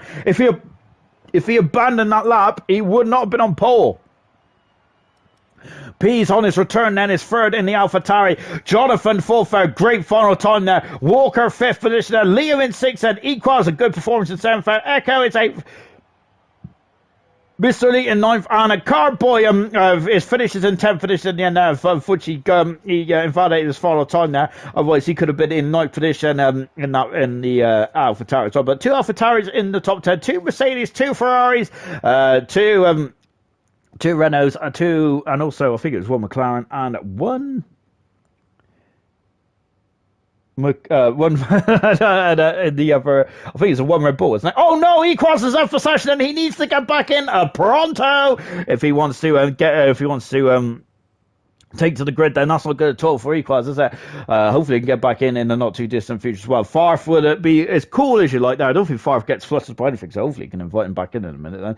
So as we get ready for the start of the Dutch Grand Prix then, round 5 of season 5 of ALR Gold then, and of course at the moment then these are the stakes, and this is the state of play in the World Championship. Emerson has a 25-point lead over Nosey. Nosey is down in 11th position then on the grid. He is also It's also 37 points in front of Murphy, who is third in the championship. He is down in 15th on the grid. And, of course, Milan then, who is 38 points back of Mona. He is on pole position, and Milan is. Of course, he had a difficult Chinese Grand Prix. I would like to really insert himself back in the championship hunt if he can. Then it's all about being consistent, isn't it? As we are now count down to the start then of the Dutch Grand Prix, as well as, oh, goodness me, is Chelsea and Sheffield is 1-1 now. Rudiger scored a great own goal by the sounds of it there. So, so unfortunately, therefore, Chelsea fans, Rudiger scored in his own net then. Right then, and here we go then. As Serious Russia saying, he is very nervous for them, for the drivers. And Equals is back in the session then, which is absolutely fine stuff indeed, isn't it? Right then, as we are now just waiting, and as I got to say, we're waiting a very long time, man. There's a lot of spinny circles going around, but nothing is actually happening at the moment, is it? Which is a well, hopefully you don't have to restart the lobby, because that really does kind of affect the show, doesn't it? In a way, it really makes it a bit anticlimactic, doesn't it, to say the least? But I'll keep an eye and see what's occurring then. As Equal saying he is back then, but I apologise if my car is AI at the start. And Jonathan thinks there's a glitch again. It doesn't look too good, does it? There is a lot of spinny circles out there, but nothing is actually moving at the moment, is it? Apart from my mouth, which unfortunately doesn't seem to stop, does it? Really, which is not good for you guys, is it? But anyway, then I think this is a good opportunity there just to refresh our minds on the drivers and constructors championship. As at the moment there, it is Emerson who is leading the championship, 25 points in front of Knowlesy. Murphy in third position. Milan, who's on pole position, and he is currently fourth in the standings at the moment. He is 38 points away from Emerson. He is a point behind Murphy as well. Murphy would do an absolutely splendid job if he stays third by the end of this one. I think Murphy's been in third position since round 2. So Murphy's incredible start to the season in terms of consistency. He's been absolutely mega, hasn't it? Carboy in fifth position. Another really impressive start. Like Gurmamoon up in sixth position as well. Liam and V Todd 7th and 8th. Far from the biggest mover from last time out. He is at 9th position. Walker dropping down in 10th position at the moment. And in the relegation zone, Gunnar, who hasn't scored a point yet. Farshot hasn't scored a point either. He'll love to on his 50th Grand Prix start in ALR. And of course, Payne's for the first driver in ALR history to be a negative point. He's on -4. Of course, you get minus points there for retiring in the pits when there's nothing technically wrong with your car. So that's why Payne's there is in the negative.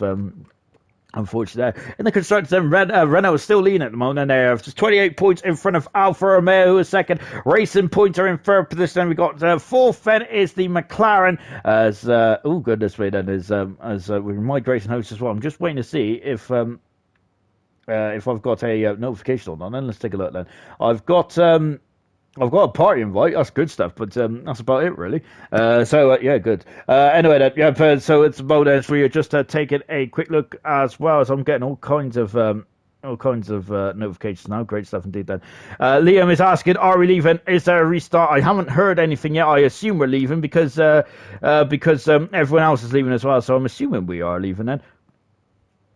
Serious Russians asked, when is 50th Grand Prix start? I think your 50th Grand Prix start is actually, am I still live? Yeah, I am. I think your 50th Grand Prix start is actually in 3 races time. So I think that is the Monaco Grand Prix, if I'm not very much mistaken, something like that, isn't it? I think it is the Monaco Grand Prix. I think it is indeed, isn't it? As unfortunately, this is not good at all because I don't really know how to accept invites, and there's not enough players in my session then. But I'm now just going to go into the other session then, and we'll be getting going in just a jiffy. Let me have a quick look. Serious Mushroom. I think it's in 3 Grand Prix time, if I'm not very much mistaken. It's the I think it's the Monaco Grand Prix is your 50th Grand Prix start. Serious Rush say Monaco is nuts. It really is indeed, isn't it? As we're now then getting ready then for Chelsea have restored the balance, and it is 2-1 there as Jorginho has just scored then. So good stuff indeed. As we're keeping an eye on the Oda scoreboard as well. So as I'm just making sure I'm in that spectator mode, and indeed I am. Good stuff indeed then. So far if they're just getting the session set up then, which is a bit of a shame really, isn't it? We're on another glitch there. As it seems like we're clashing with the virtual Grand Prix, which might be a reason why we're on a couple of gremlins in the last week or two, which is kind of dampens the atmosphere, doesn't it? But nevertheless, Hopefully, I'm going to dampen the race spirits when we get going eventually. But yeah, serious question now. I think it's the Monaco Grand Prix because I'm sure you're on your 36th Grand Prix at the moment. I think you'd be 37 Grand Prix tomorrow night. And so yeah, serious mushroom is the only driver I think in silver history to participate in every Grand Prix. So fantastic performance there from serious mushroom. So basically, that's like we've had 46 silver Grand Prix races in ALR so far. Yeah, we'll also have a good old celebration, won't we? Right then, as we now hopefully just waiting for two more drivers. Then when we get going as well, the track layout map is just on the screen right now as on the screen right now. 14 turns and 2.6 miles long around the circuit. And as we already mentioned, the lap times was like sub 70 seconds there. It was ridiculously close, wasn't it? Jonathan's just asked then how many Grand Prix starts is he on? And Jonathan, you are on 16, and this is your 69th Grand Prix starts. My goodness me. So Jonathan there is, when he did debut in ALR, I think he's only missed 2 races in his entire ALR career. So fantastic indeed then. So yeah, Jonathan on 69th Grand Prix starter tonight. Brilliant stuff indeed then. Trying to catch up to Gunnar before I before I perish there from Sarah's Mushroom. Oh goodness me. Well, Gunnar of course there is of course, he missed a lot of gold races, didn't he, when he dropped back down to bronze there. But the Gunnar is on his 56 Grand Prix starts tonight. I'd forgotten how many races he's on in total, but I'm sure he's over the 100 mark now, actually, Gunnar. So, goodness me. Gunnar's been in ALR since the second hour race. Incredible stuff, isn't it? Gunnar is there. Oh, gosh, there. He's like our own Riccardo Patrese-esque, isn't he? He really just seems to be, he just seems to have a lot of longevity, doesn't he? He's like our own Patrese and Barrichello, combined into one, isn't he? Incredible stuff indeed there for Gunnar, and he's at the moment he's on the back row of the grid for tonight's Grand Prix here in Holland. Then, but we are expecting a lot of safety cars. We are expecting a lot of action as well around Zandvoort, and hopefully we'll be getting going in just a jiffy as well. As Jonathan saying, another landmark at the Spanish Grand Prix. Hopefully I don't crash spectacularly. Yeah, we hope so as well, John. As we don't want you to be having another smash in turn 9. And so yeah, I think that Jonathan's he seemed to get a lot of anniversaries around the same Grand Prix. I think Button had a couple of anniversaries at the Hungarian Grand Prix, didn't he? I think he had his 100th start in Hungary, and then of course he had his and then he had his 200th start as well in Hungary as well, didn't he? Goodness gracious me! Then we also had Schumacher, of course, having a couple of celebrations at the Spa as well, which of course is the best racetrack in the world, isn't it? Right then, so we're getting ready to get going on this once again. Then, as Serious Mushroom was saying, and the same epic corner, Jono, of course, it did feature quite prominently on our end of season's highlights, didn't it? That incredible smash there! Oh my word, there it was as he went flying rear wing over front wing, didn't he? Yes, goodness me. I gotta say, it was quite spectacular, wasn't it? But luckily, Jono was okay, and he was able to participate in the race, which is of course all fine and dandy, isn't it? But yeah, while we're waiting for it at the moment, we are just waiting then to have the green light from Farf, and we'll be getting going once again then. So yes, that's just what the hold up is at this current moment in time then.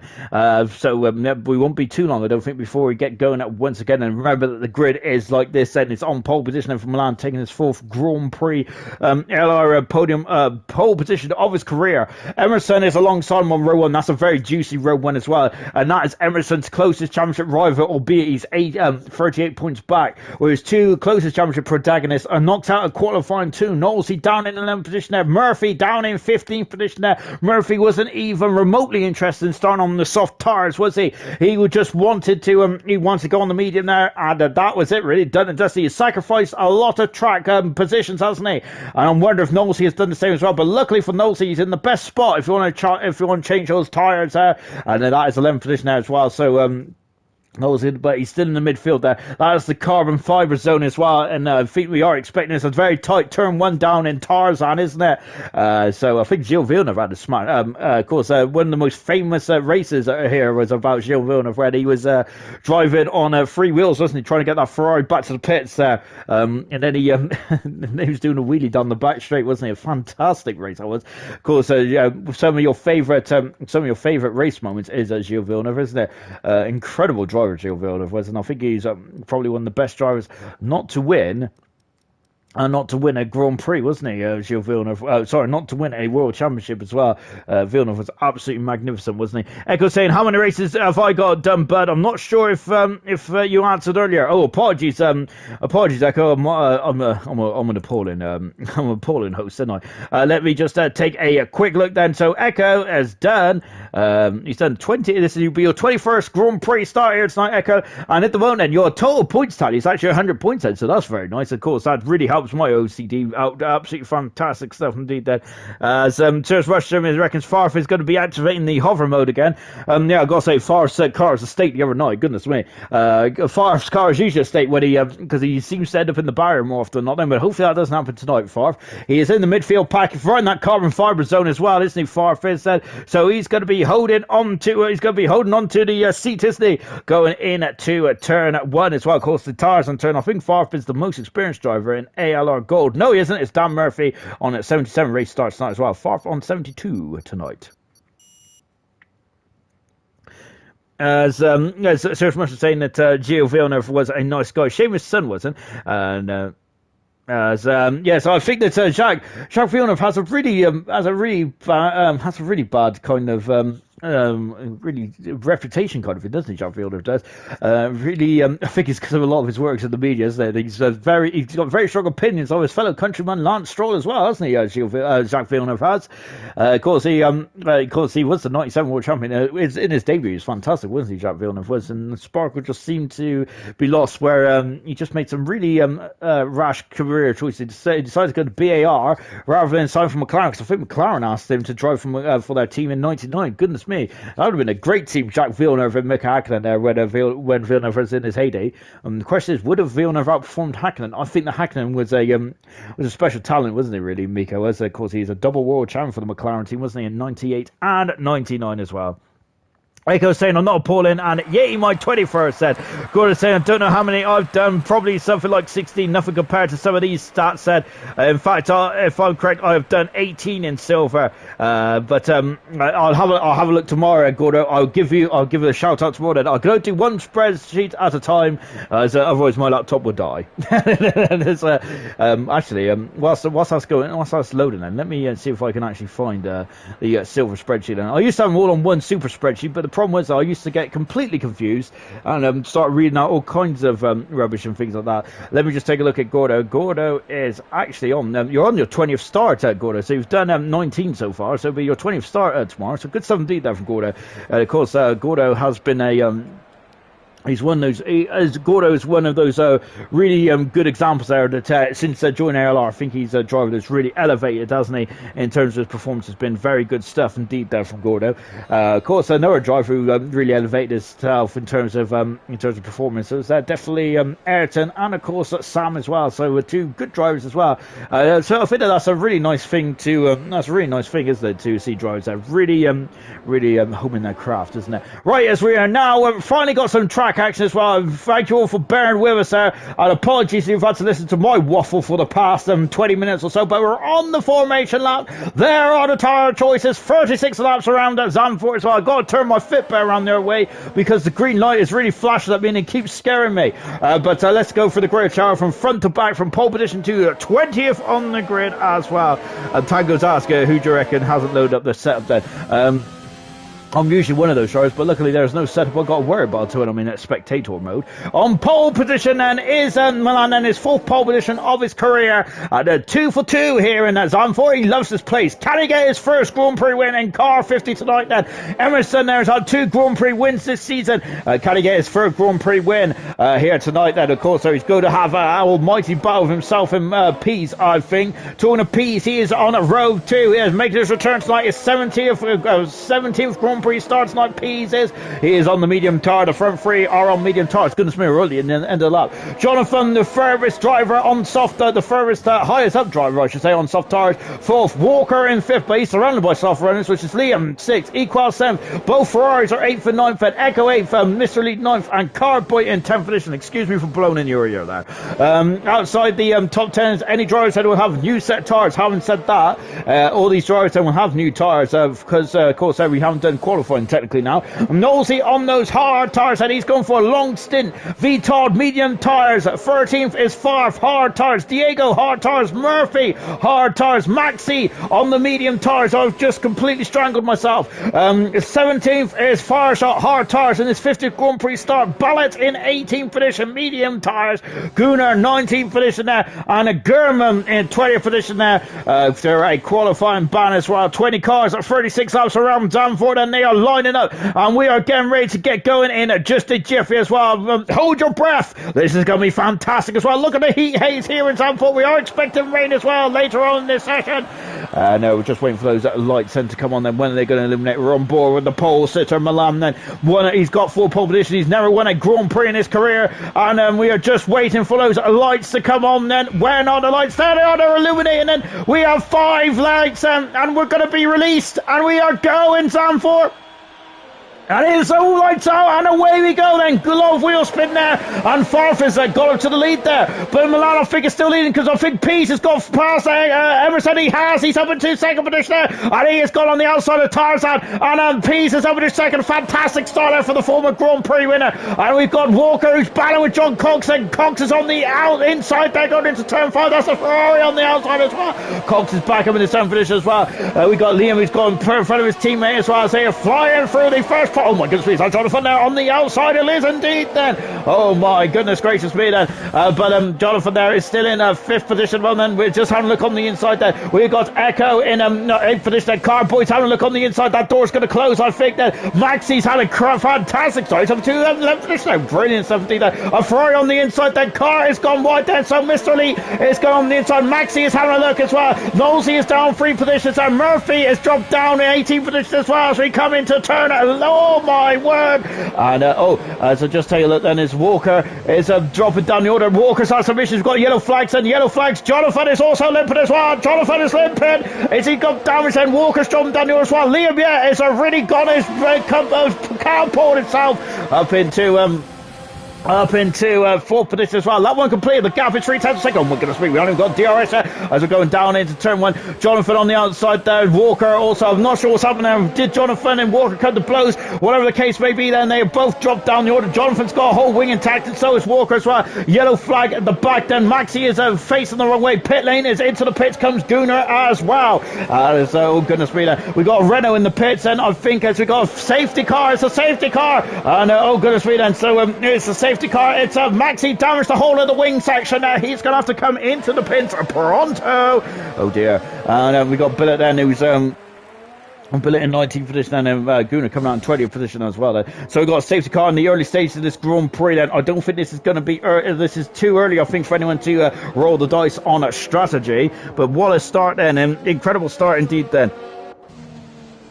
As Sergeant saying, people not starting on their original tires, it does ruin it. It does a bit, doesn't it? I think that's the reason.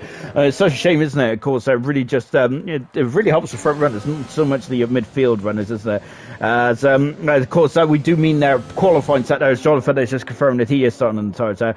As we now got a safety car. We got a safety car at the moment. Then I think it was from Maxi there having some issues. Then so Bernd Molander is out on the circuit as well. Look at the gap. Then it's like 4 seconds between the top 3 and 4th position at the moment. Then so goodness me, that was an incredible start indeed. Jonathan in the pits then. So let's see then. Has he got damaged? When we looked at Jonathan's car, there's a drive-through penalty for Gunnar for speeding on the safety car. Jonathan is not changing the nose cone there. 5-second penalty for Maxi as well. And Jonathan is being held up here. What's going on? It's the Haas car, and the Renault team are not releasing him then. That's not good at all for Jonathan, but luckily though, there's a safety car. So I don't think he would have lost position too much there. Right then, as he comes back out the pits, well, Maxi has also changed the tyres as well. He is on those hard tyres. So is Bullet as well. Gunnar has got a penalty for speed and the safety car. Remember, even though he wasn't behind the safety car, you have to adhere to the delta there, because this is for the safety car. It's about making the track safe, of course, isn't it? So you can't just blitz around to the back of the safety car, because that would be unsafe, wouldn't it? So Jonathan's pitted earlier on then, so he's down 13 positions there. Nolsey has got back up to 12th position as well. Murphy dropping down a position, and Maxi dropping, after a great start from Maxi, he's dropped down a couple positions. Walker down to 7th now then, so he's really much in the heart of the midfield as well. As Cheersman saying this is going to get interested. My race is over, no setup there for Gurman. What a shame there for Gurman, and oh goodness me, so we did say, I think Tango said who's not done their setup. Well, Gurman is one of them there, so Gurman's having a nightmare event here tonight. He hasn't even turned the wheel in anger. I don't know, he's turned probably one lap around here in anger, but unfortunately he's got no setup. What a big blow there for Gurman. He's had a qualifying ban, and now he's got a setup issue as well. What a shame then. Firestone is 51 precise up to 11th position. Good spot there from Sirius Mercer on board at the race there at the boat. Then we now swap to the tyres. And we got penalties for Maxi and for Gunnar as well. Maxi could potentially take that 5-second penalty under the safety car. So who's out in the pits? That's Echo, who's appealed off into the pits. Echo is getting a track position here, but I think he might be, but he's probably more concerned about the strategy. Lovely shot here. I love that shot then. Great stuff indeed there from the cameraman as Echo then coming out of the pits as well. Maxi is not elected to take that pit stop as Gunnar is coming in the pits. I don't think you could take a drive-through penalty though with a safety car, because that would basically be like no penalty at all then, wouldn't it really? So that's not good though for Gurman at all. As a Gunnar coming into the pits as well, so he's back onto the soft tyres. Gunnar is five drivers are still on the soft tyres at the moment. So we had a flash of yellow flag there. Let's take stock, shall we? As we are on that lap for them. We've got safety car. Milan is leading. Pease has got past Emerson. He's now up into second position there. Emerson dropping down to third position. We have Liam in fourth, then Equals in fifth. He's on a great day so far for the Mercedes team, but we're quite early into this race. Walker back up in sixth position, and he lost a couple positions off the start, but he's on medium tyres there, with Jonathan and Echo both pitting in front of him. He is back up into sixth position. He just needs to get past those two Mercedes as well, if he can, of course, because those tyres are going to start to degrade, don't they? And that could hold him up then. Mr. Lee in seventh position, then Carboy in eighth. V Todd is ninth. Fireshot is in the top 10 after starting outside the top 10 on his 50th Grand Prix start. He is the safety car's in this lap then. He is the first runners on the hard tyres, along with Nosey, Farf, Diego, Gurman and Murphy. Then we got Jonathan, who's on the medium tyres. We got Maxi, who is on the hard tyres as well. We got Billet on the medium tyres. Hard tyres for Echo. Gunnar is going on to the soft tyres, so expect Gunnar to really be attacking then. Gordo is saying that on the tyre temps are horrible with no setup. The track is a recipe for disaster.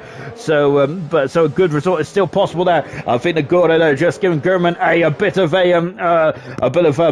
of like help in the morale department. Then we're going to be back racing in just a jiffy then as well. So there's Milan then wins. Going to drop the hammer. He's dropped the hammer then. Here we go. And Emerson is already attacking Pease. And look at this. And they're going side by side. And we got a Mercedes in there as well. And Emerson is trying to stick up the inside. He's done it, and we're back racing. Equals and Liam are also battling away. Sorry, Liam, no, that's his Equals and Walker. Pieces out. Oh, he's gone in too deep there, but I think luckily that banking's going to help him out. Walker's alongside Equals. He is through. My goodness me, I'm going to hide behind my pillow. This is getting very dicey indeed. And Walker up in the fifth position. Good stuff indeed then. Equals is dropped down 6th, and Mr. Lee is 7th. Carboy is in 8th position as well. The hard runners are drawn back slightly. V Torres dropped behind the hard shot. Fire shot is on a magnificent performance so far.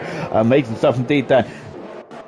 Murphy is all over the back of Diego. We're on board with Murphy as well. He's for in the championship. He's had contact. Oh no, Murphy has got into Diego there. And oh dear, Murphy damaging the car. Oh, that's not good at all, is it? Farf is going the wrong way as well. This is action-packed. Oh, he's driven into the wall, Farf. Oh dear. And Murphy then damaged the car then. And it's Diego damaged as well. I don't think Diego's got damage there, but Murphy's damaged there. There's virtual safety cars. Farf and Murphy then have both damaged the car. Then we've got who's just at the back of the field as well. So on lap 5 we've had a safety car, and we've already had a virtual safety car as well, and that's a very late call for Liam. Yeah, he's coming to the pitch. Only 4 laps on the soft tyres. Mercedes around the pit, and I love these lovely shots in the pit lane now. So he's coming in and out, shaking all about them. Lovely stuff indeed then.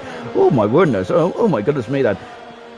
As Liam now is coming out of the pits, and Murphy's in the pits as well. Then Virtue safety car it's not going to hurt Murphy too much then, but that's a big blow indeed for Murphy. Alpha Romeo team going to work then, as of course he'd rather start on those on different tires than the soft tires, but Murphy right in the carbon fibre zone as well. And Favre also changed the nose cone as well. Favre looks like was spinning around. We're not sure if he made contact or what in the Williams head, but he's coming back as well. Virtual safety car is still present at the moment, so I forgot to swallow. So the first virtual safety car is still present, and so Murphy and Favre didn't lose as much time as what they would if it was under normal racing circumstances. Maxie's got a drive-through penalty for speeding under the safety car. Remember, if you I think if you go over the delta when the virtual safety car enters, it's like literally a slam dunk drive-through penalty, isn't it? So you've really got to be very cautious. You've got to time it quite well, don't you? So we've got 30 laps to go in this race. In the first 6 laps, though, we've had virtual safety car and a safety car then. Remember, Milan was very good around here last season, but unfortunately he did get caught up in the wayward Ferrari there, so this is going to be very crucial indeed. That DRS has now been enabled, and Walker is now up into 4th position there, but I think that is going to be the Ferrari of Mr. I'm going to look on the inside of Equals, but no dice at the moment going into Tarzan, and Maxi then is dropping back down the order. Is he coming in the pits? No, he's still out at the moment then, on board then. Walker is struggling for pace at the moment, isn't he? The soft runners there are just queuing up behind him at this stage. At this stage of proceedings so far, Sam has just commented that he loves this track. He likes this track. He really does indeed, doesn't he? Of course, unfortunately, I think what I remember Sam last year, his wheel fell off, didn't he, when he tapped the barrier at the exit of turn 12. So Sam, at least Sam still likes this track, albeit he had a bit of a bad memory about this race, didn't he, last season? On board the Ferrari one, and so Walker there is it's got this queue at the moment, so they will have DRS now as well, and it looks like we've got a big DRS train, haven't we? All the way down to Billet in 14th position, and so it'll be 5th, 6th, 7th, 8th, 9th, 10th, 11th, 12th, and 13th, all in this DRS train. Look at them all then. It's a bit of a queue for him now, isn't it? Keep an eye on Fireshot and keep an eye on Nose as well, as they are on the hard tires at this moment in time, and Milan's at the fast of the race, but he is being hunted down now by Pease and Emerson at this early stage of this race as well, as we go back into Tarzan once again. And I think that's what turn one's called, isn't it? Equals then is trying to go up and under a Walker. Walker would not be liking it. These guys are trying to get past him, will they? So Walker needs to get some points on the board now after he got 5th position in the Vietnam Grand Prix, but unfortunately that's the only result he can really that's the only result he can really talk about at the moment. Murphy set the fast off the race, down in 19th position at this moment in time, but of course he's third in the championship. There's a long way to go then. Do not give up. This race is very much going to be about surviving, isn't it? We've got a McLaren off of Billet there, who has had some issues there. That's the very long turn 8, I think it is. Oh goodness me, it's Diego there, just goes to through him as well. As we think that those flags have been put away now as well. The top 3 though are looking very quick, aren't they? And look at this, and the top 3 is starting to pull away, but now it's the top 2, isn't it? With Pease and Milan, they're really pushing each other. Emerson is dropping back slightly, isn't he? He is at 1.2 seconds back at the moment. Pease, I thought he was going into the wall there. He's very wayward. Emerson might be dropping off though, because he might be just trying to look after those tyres perhaps.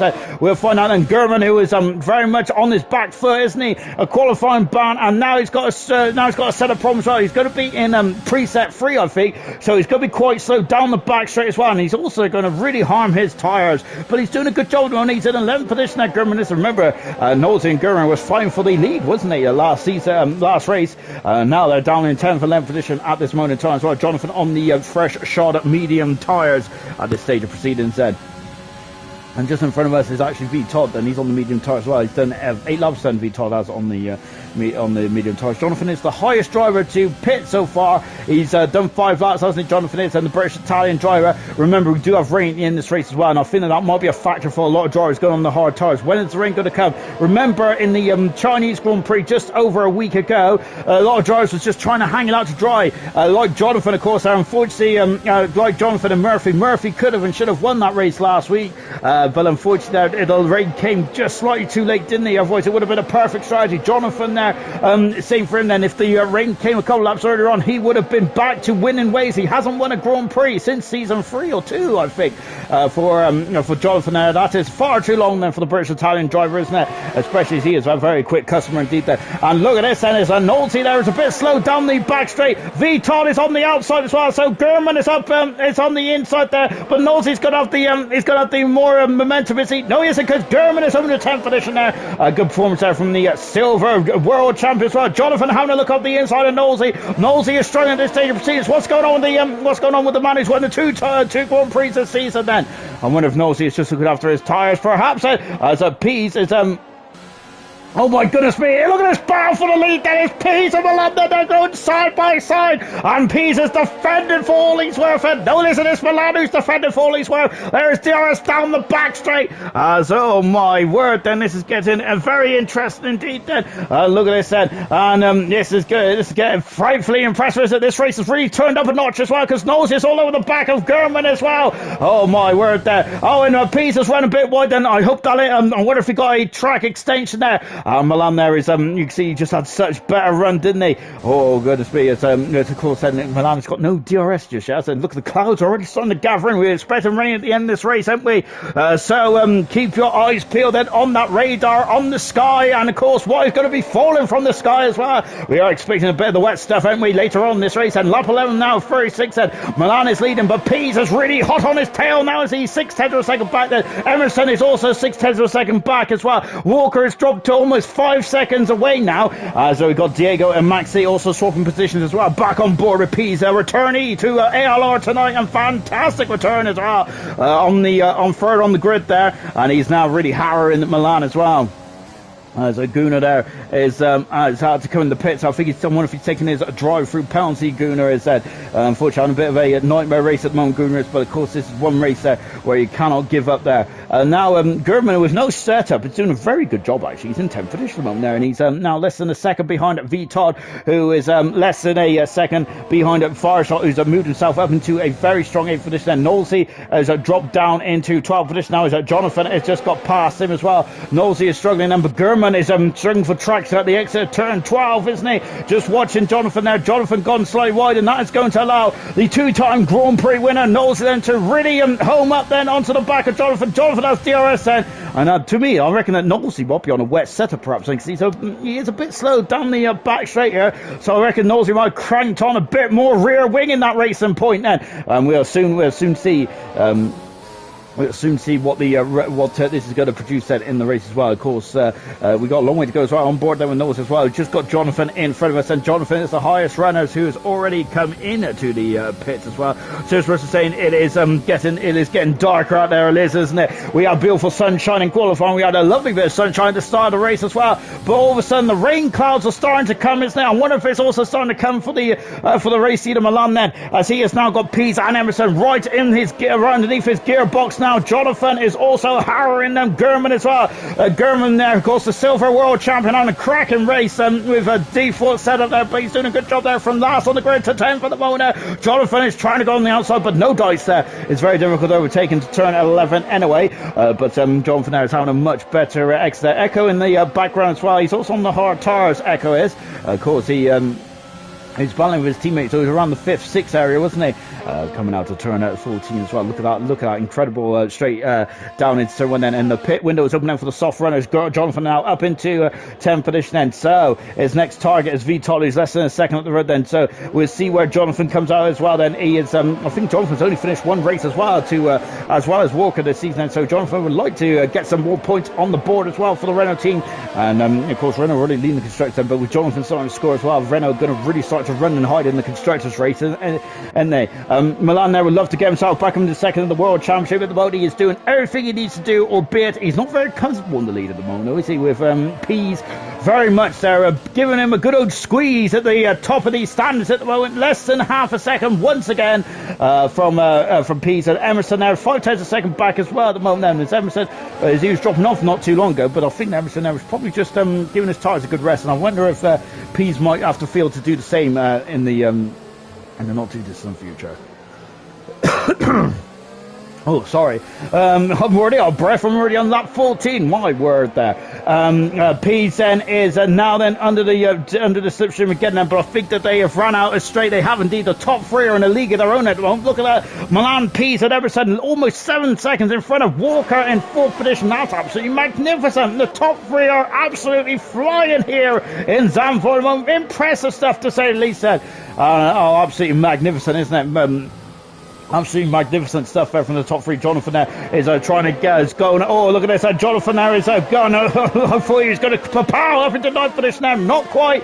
Look at this. They're almost going onto the grass. A fantastic performance here at the moment. Oh, 20 cars are still in this race. Well, now fourth is at the back of the grid. Then we've also 19%. We've got Murphy, who is in 18th as well. And it's him and Diego came to blows at this corner here. Unfortunately, and Diego has not damaged the car, but he lost a lot of time. Murphy lost the part of the front wing, and he is now trying to battle his way back up into maybe point scoring position perhaps. And as of course there is Gordo is saying a very important point there, because remember he had to restart, and so the soft tires are just going to be extended at this stage. And remember as well, actually, anyone who used a lot of tires in qualifying, not only going to be the case now in the race, is it? With all new brand set of tires out into the pits. Then comes the soft runners of Equals, and of course Mr. Lee as well. Jonathan is now side by side with Vitali. He's up into 7th position now. Jonathan has had yellow flag then, as it is not. Oh goodness me! And look at this. There's a Farshaw's on the outside of Carboy. He is having a 5th position. Farshaw is having an all-inspiring race at the moment there. On his 50th Grand Prix start, he's having a mega race, isn't he, Farshaw? And he's now 3 seconds away. Then Farf has dropped down to the back of the field. He's having a nightmare race here at the moment. Farf is in the Williams. His teammate is having an absolutely almighty race, isn't he, up in the 5th position. He's on the hard tyres, and Farshaw is then. I wonder, and this is going to be very similar to China, isn't it? Remember that the hard runners, I think Murphy is on the hard tyres in China, wasn't he? And this could be a similar scenario now, and whether we're going to wait for the rain or not. But of course, it's not guaranteed that the rain will come then, because the rain might pass us by, of course. And so do not, perhaps sometimes the golden rule is being on the right tyre at the right time, isn't it? So maybe not watching the sky is not, as I said earlier, it might have been the golden rule, but perhaps it's not at this juncture. With 20 laps to go, then there's still plenty of time for this weather to come. But of course, then I think that just making sure that you're on the tyres, and I think a lot of drivers are going to be babysitting as well. Carboy doing a good job though of extending that stint now to 15 laps on those soft tyres. Very impressive indeed there, as German there is going a bit wayward there. As V-Top there is losing pace at this stage of proceedings. He is second behind Jonathan. Jonathan had got 3 lap younger medium tyres there, which can make all the difference, can it? The top 3 are less than a second now, separates each other, half a second between Pease and Milan. Emerson is also half a second behind at Total Pease as well. This is a fantastic battle for the race. There's a fantastic battle in the midfield as well, and this is one of them. It's German and Vital at the moment. 2 silver drivers being promoted to gold, and I think both have done a fantastic job, haven't they, since being promoted to gold. And I think that both these 2 drivers are very impressive stuff indeed.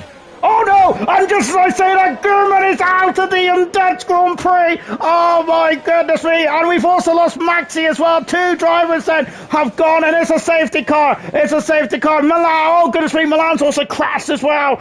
Both Haas's in the space of in the matter of seconds from each other have both crashed and are both out of this race. It's a safety car. Oh goodness me! Milan has stayed out then. Oh goodness gracious me! And both Haas have had a nightmare scenario. Both are out almost simultaneously. Incredible stuff indeed. Then in this race, that he couldn't make a lap, could you? Farf has had a reprieve here, hasn't he? Toll Pease and Emerson are on the hard tyre set. Milan has stayed out on the medium tyre set. Oh, as Jonathan is now back into the mix as well. Nolte has stayed out, and Walker there is trying to get out in front of who's out there? It's Liam. Yeah, he cuts in front of Liam, and Walker is on the soft tyres, and so Walker is banking on some rain here. I think everyone else has gone to the hard tyres then, who did come into the pits. Oh goodness me. German was just about to say an epic job with no setup there, and that teaches me for not putting a setup there on for German. Did 2 Haas just crash at the same time? I think they did that. As once again then, I apologise German there, because I was just singing your praises as well. And unfortunately, well, both you and Vital were doing a cracking job. Unfortunately, you're out of this Grand Prix now. What a shame now for German, as I got a Guna there going on to the hard tyres. Farf also in the pits as well. 2 Haas out within quick succession of each other, and they are the first first retirements in this race as well. Milan is on a old medium tyres, but Milan was damned if he did, damned if he didn't, because he would have relinquished the lead if he came in the pits there, and because I think that Pease and Emerson would have done the opposite, wouldn't he? So it was very difficult for the lead car, wasn't it, at that stage of proceedings?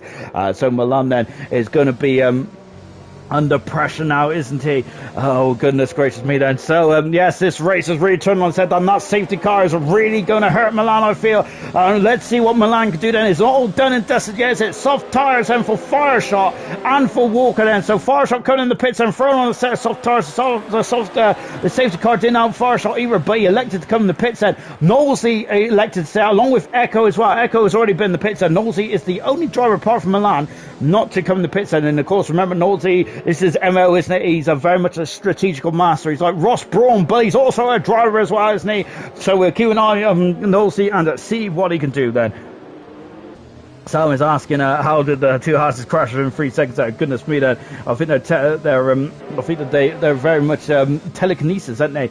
Serious Wednesday say Milan is done, has been done over here. He has, hasn't he? Like, this could be the second race within 2 seasons here where Milan has looked so strong, and once again then he's been put on the back foot last season. Remember, he got damaged when he was coming through the field then. This season he's elected to stay out under the safety car, but unfortunately that might be a mistake, isn't it? Because there's two race rivals of Pease and Emerson are on the soft, hard tyres. So this is going to be a very difficult indeed then for Milan then. Jonathan is also elected to stay out as well. He is going to be, he's only got 3 lap younger tyres, hasn't he? But Jonathan in a full position then. Good stuff indeed then. Echo, of course, is in at 6 as well, also electing to pit under the first safety car period. This is the second safety car now here in Zandvoort. Of course, it's a brutal old circuit, isn't it? 2 retirements, both the Haas cars. That is why we have a safety car at this juncture. This race so far, then. So 2 soft runners, then Fireshot and Walker. They're expecting, and Farf as well. I apologise to Farf. They are going to be quite quick, aren't they? I think they are expecting rain. Then we've got half race to go. Then in this race, so anything can happen. Bernd Mailander switched off his lights. We're going to be back racing now, but Milan there, I feel, is on the back foot here, isn't he? He's going to be feeling under pressure. Is he going to be calm, or is he going to be tense in the car? Well, we're going to find out now. Pease, and of course, a 2-time Grand Prix winner. Emerson, of course, is a multiple Grand Prix winner with 20 Grand Prix wins to his name. We're now going to be back racing there, or are we then? Milan there is just playing a couple of games here, isn't he? And when is he going to drop the hammer? He's gone. 5-second penalty. Echo and Knowlesy have got 5-second penalty then. As oh goodness me, we go into turn 1 then. So Knowles has got a penalty. Echo's dropped down the order as well as Walker has got pat. Well, Knowles is in the wall, and he's gone in the wall in a big way, and he's out of the race then. Oh no, and there's damage afoot, and Knowles is out of the Dutch Grand Prix. Walker has gone up into 4th for this as well. Jonathan is just dropped down into 5th now. Of course, those are the soft tyres, and Walker might pull the blinder here now, isn't he? Look like he's flying. Well, Knowles out of the race, and what a shame there. Fireshot has now got past Liam as well. He's to 7th position there. Liam dropping down to 8th position, and Equals in 9th at the moment. Oh goodness me. Oh gosh, then look now, Walker is all over the back of the world champion and the championship leader at this moment in time. Then Knowlesy is out of the race. He's left the session. He's going to be absolutely disgruntled by this. And look at this then. It's now we've got Fireshot, who is on the soft tyres, while the soft tyres runners are working absolutely like a treat at the moment. Fantastic stuff then. As we come now 13 and 14 as well. Oh my goodness me. So Jonathan there is just a couple of seconds, second up the road as well. We come now into lap 20 of this Grand Prix as well. What a shame then, as Seriously saying you couldn't make this up. Another safety car restart. Sam is asking. Safety car race notification was very late. It was indeed, wasn't it? Didn't really give the drivers a chance, did it? Of course, they had to think on their feet.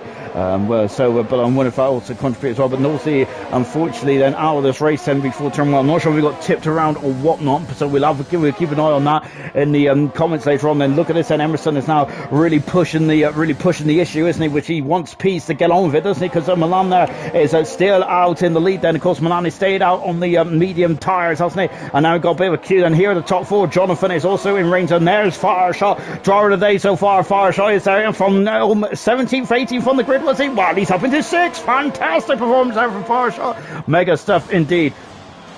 And you can see that Bunny hopping over the curbs as well, on board with Emerson. Now we're on board then with Walker, and Walker's new helmet then, that's a fantastic helmet. It's also a fantastic performance from Walker as well, as he's thrown on the soft tyres as well. I think that Walker really needs to start to think about getting on with this, I think, because he's going to be very, oh goodness me, Fireshot is already underneath the rear wing as well. Milan is there fast, not there. Milan is on a fantastic race, but Fireshot eclipses that. He's going to go down, so whether Jonathan's going to try to close the door, but Fireshot's already there. DRS has been enabled there, and Fireshot is through there. He's up into fifth position there. He was not being deterred, was he? And now then, he is 2 seconds away then from the battling quartet then just in front of him.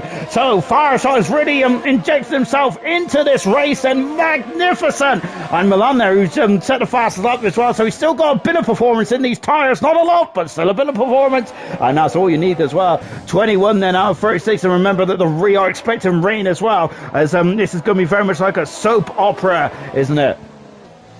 Favre moving up into 15th position as well. Then Gutner in 17th, and Bullet is in at 16th position at this junction. Then German left the session there. He's going to be absolutely disgruntled with this race, isn't he? Of course, but I think he did a very good job to get up into the 10th position anyway. Fireshot there, and there is the Williams there right in the background, and Walker there is at the moment. I was surprised at Walker. I thought Walker was just going to just trot up behind these guys and just started to pick them off one by one, but that's not the case at the moment. But Peter is now, then he is coming. He's going for us for a Grand Prix win there. Look at this, he's adjusting the front, adjusting his hands on the wheel. He's on the outside. Is Milan going to run him off road? Milan runs him on the curb there. He loses a bit of momentum, and Milan has the high ground. Echo is in front there of Liam at the moment, in the battle for 7th and 8th position there. Pease is all over the back of Milan, and he is trying to get past and take the lead. Milan is doing some harvesting as well, and we've also got an incredible battle between the Ferrari and the Mercedes as well. It's Ferrari, Mercedes, and goodness me, look at him, and there's Jonathan just flashing past us. Oh, and then he's going to go, oh my word, there he's holding contact. Oh no, and Echo is almost actually in the wall. He's damaged the car, I think. Oh dear, and he's just come back on the track then. It is a very difficult place, so taking out the momentum, he's damaged the end plate, Echo has, and he's on the hard tire as well, and so that's not good, is it? Oh dear. It's very difficult, isn't it, to overtake around there in turn 8 then. So yes, I got to say the door might have always been closing there, but it's definitely worth a go there from Echo. But unfortunately, he's come off as didn't come off as the vector there. Emerson there now could really feel it, can he? Because Pease went wide there in turn 13 and 14, but Emerson is too far back him on. But Pease is so quick down that home straight, isn't he? And he's on the outside once again. And Milan is defending for his worth, and once again. And is that rain? That's rain! There's rain on the visors here on the driver's side, so the rain has come then, and this is what Milan wanted then. So all the soft runners that are going to be going to be quite happy about this, but I think Milan is going to be the most happiest at the moment. Oh my word, the drama here in the Dutch Grand Prix. Oh, this race has gone absolutely mega, hasn't it? Oh my goodness me, this is fantastic, isn't it? Oh, it's fantastic for Milan. Then Pease and Emerson, before they can get the job done. Milan there has got to now, is just hoping that the rate now just starts to really deluge down, doesn't he? Walker there would like to get the job done now, because he has the advantage of those softer tyres, doesn't he? Oh goodness me. As Milan then is now coming down into turn where are we? I think we're in 11 and 12 now. Yes, indeed we are. Indeed we are. Let's look at these 4 cars battling for position, and Fireshot is not able to close the gap at this stage of proceedings then, is he? So I'm wondering if Fireshot has really gone those tyres a bit too early there. And this is looking good now, isn't it? So Pease there is right underneath the rear wing. Then Milan there, he's gone on the inside this time. Pease had a great exit out of the third turn then. Milan is on the outside there, and Pease has done it there. Pease has taken the lead there, the Dutch Grand Prix, but look at how close they are. They are very close then, and I think the job done then. Now then, Pease has the high ground. So let's see how quickly Emerson and Walker get by Milan as well. So Milan has lost the lead after a valiant effort, but now Emerson is going to be feeling the pinch, isn't he? He wants to get by as quickly as possible here, doesn't he? Murphy is around underneath the rear wing of Carbo as well, as he's trying to get himself back into the top 10. Emerson, look at the brake disc glowing there as well. Is he going to have a look there? Of course, Murphy and Diego came to blows there earlier on in this race, didn't they? Walker's up the inside. Walker's up the inside there. Goodness me, that caught everyone off guard down. Goodness me, Walker's got over the third position now. Emerson is off the podium here. And it goes there as Milan is still in second position. Walker is very much, it's incredible how much this race has turned on their head in these Grand Prix. Fantastic stuff at the moment there. What a Grand Prix this has been. We got about 14, 13 laps to go in this race. Anything is absolutely up in the air. Amazing stuff indeed there. So now there's Milan's in the pits, and I think it's remember a lot of drivers there had some major problems, a major bad course, didn't he, in the Chinese Grand Prix. I hope this is not another one, but Milan is the first driver to come in the pits. Oh no, he's on the soft tyres. Milan is remember this is exactly what Jonathan Cox did in China, and Milan has had to come in the pits and go on the soft tyres. He's going to come out just in front of his teammate then. So Pease leads. Walker is in second position then, and now third position is Emerson. Fireshot, a magnificent performance. He is up into full position on his 50th Grand Prix start. Mega stuff indeed there for Fireshot on board now then with Emerson, and he is chasing down Walker at the moment then. As this is absolutely a mega stuff indeed. Then look at the rain then. It is now starting to fall as well. Milan there. Oh, what a shame there for Milan then. I think that he is going to be that one strategy call where it's basically where it's all or nothing. And that has kind of gone against Milan, hasn't it? Very similar to what happened to John Cox there a week ago as well. Very similar races, completely different tracks, but very similar races, isn't it, in the last 2 weeks? Incredible, isn't it? And now Pease there on his return has, well, goodness me, it's really shook up the champion, has really shook up this race, hasn't he? In the Alpha Tower, he's only reserve at the moment, isn't he? But goodness me, there he comes back and really just throws it there onto the second row of the grid. Now then, Walker is going to be feeling the pinch of Emerson as well as we go into turn number 1. And we've got Carboy, who's now all over the back of the Ferrari of Mr. Elite as well then. So the rain is steadily coming down then. So when is the driver's going to come into the pit set? As we're on board now then, and going through turn 5 as well. Murphy having a look on the inside then, but no dice at the moment. Carboy has the high ground, and we all know about the high ground, don't we? Especially if you're Star Wars fans out there, which I indeed am. I'm a big old nerd. So Pease is now out of the DRS, and I don't think that's going to be a factor in the coming laps or so, because the DRS will be disabled, I think, with the rain coming down then. It's only light rain at the moment though, so these dry tyres and the soft tyres, the dry tyres, and whether you're soft, medium or hard, shouldn't be too phased by this water so far. But if it comes down any harder, we're going to have to throw on the green Mart intermediate tyres, and they are shallow groove tyres. They are the medium tyres. They can shift about 40 litres of water per second, and so they are quite a handy tyre, and they can go from almost a dry track to almost saturated track. They are absolutely magical tyres. They do exactly what they sell them tin. They're a bit like Ronsdale, aren't they? Lap 27 then, we've got less than 10 laps to go in this race as well. No intermediate tyres are in sight at the moment. Milano is a very... Oh, goodness me, did he go into the back of Diego? We've also got a Carboy getting in front of the Ferrari. He might have clipped him now. That was very close there from Milan, but he's trying to come back from the field as quickly as possible, as this race has been turned on its head here, hasn't it, in the last couple of laps or so. Carboy locking up the inside out front left tyre, and Mr. Alito, unfortunately, there is just not got the grunt, has he? And I think he's not got the tyre zero, albeit they're only 2 laps older than Carboy. But once again, then this formula is all about tyres, isn't it? Just watching Murphy at the moment there. He's climbed his way back up into 10th finish yet. Incredible stuff, man. Walker is now 5/10 of a second away from Pease, and I think the Walkers might be doing a bit of harvesting then before really putting his pedal before putting his toe back down. He is now less than a second behind, and he needs to try and strike whilst the DRS is still available, and the rain is getting harder now, isn't it? But it is still not enough for the intermediate tyres just yet, and everyone is waiting for that magical DRS has been disabled message before they come into the pit set. And once again, then the leaders have gone around. Then Milan now is looking all over the back, and Milan is loving these these soft tyres. He's going to go on the inside. Then it's turn 14. This is going to be hair and scare on the inside. Milan has done it. They're holding a drag race down into turn 1, but Milan has done it. He's over to 11th position. He's on the fringe of the points as well. So Milan there's going to be losing time. They're coming through the field, but I think at the moment he is the quickest driver on the course, isn't he? Farf is back in the pits. I wonder if Farf is going to be the first of the drivers then to blink and go on the intermediate tyres. We're keeping it on the Williams mechanic and the garage. He is on the medium tyres, and Murphy is now going to be is now there. He's on the medium tyres, and Murphy is, so he is dropped down the points and into 11th position. Man, he's up into 10th then. In magnificent performance indeed then. And oh goodness gracious me, a fantastic! I'm trying to keep out your comments, guys. Goodness me, then as Gurman saying it could be interested in a 2 or 3 laps. Then as Serious Rush saying might be dry till the end now, and if it is, then well we'll soon see if anyone's going to be happy about that. And number of the reasons why Pease and Emerson have gone to the hard tires, but Walker is now quick, isn't he? And he is he's really putting the squeeze on the Total Pease. We have got Milan there, who's really quick as well. Echo's on the intermediates as well. We'll keep an eye on Farf and Echo, but the moment they are slower into the pit. So as yellow flag and 2. What's happened?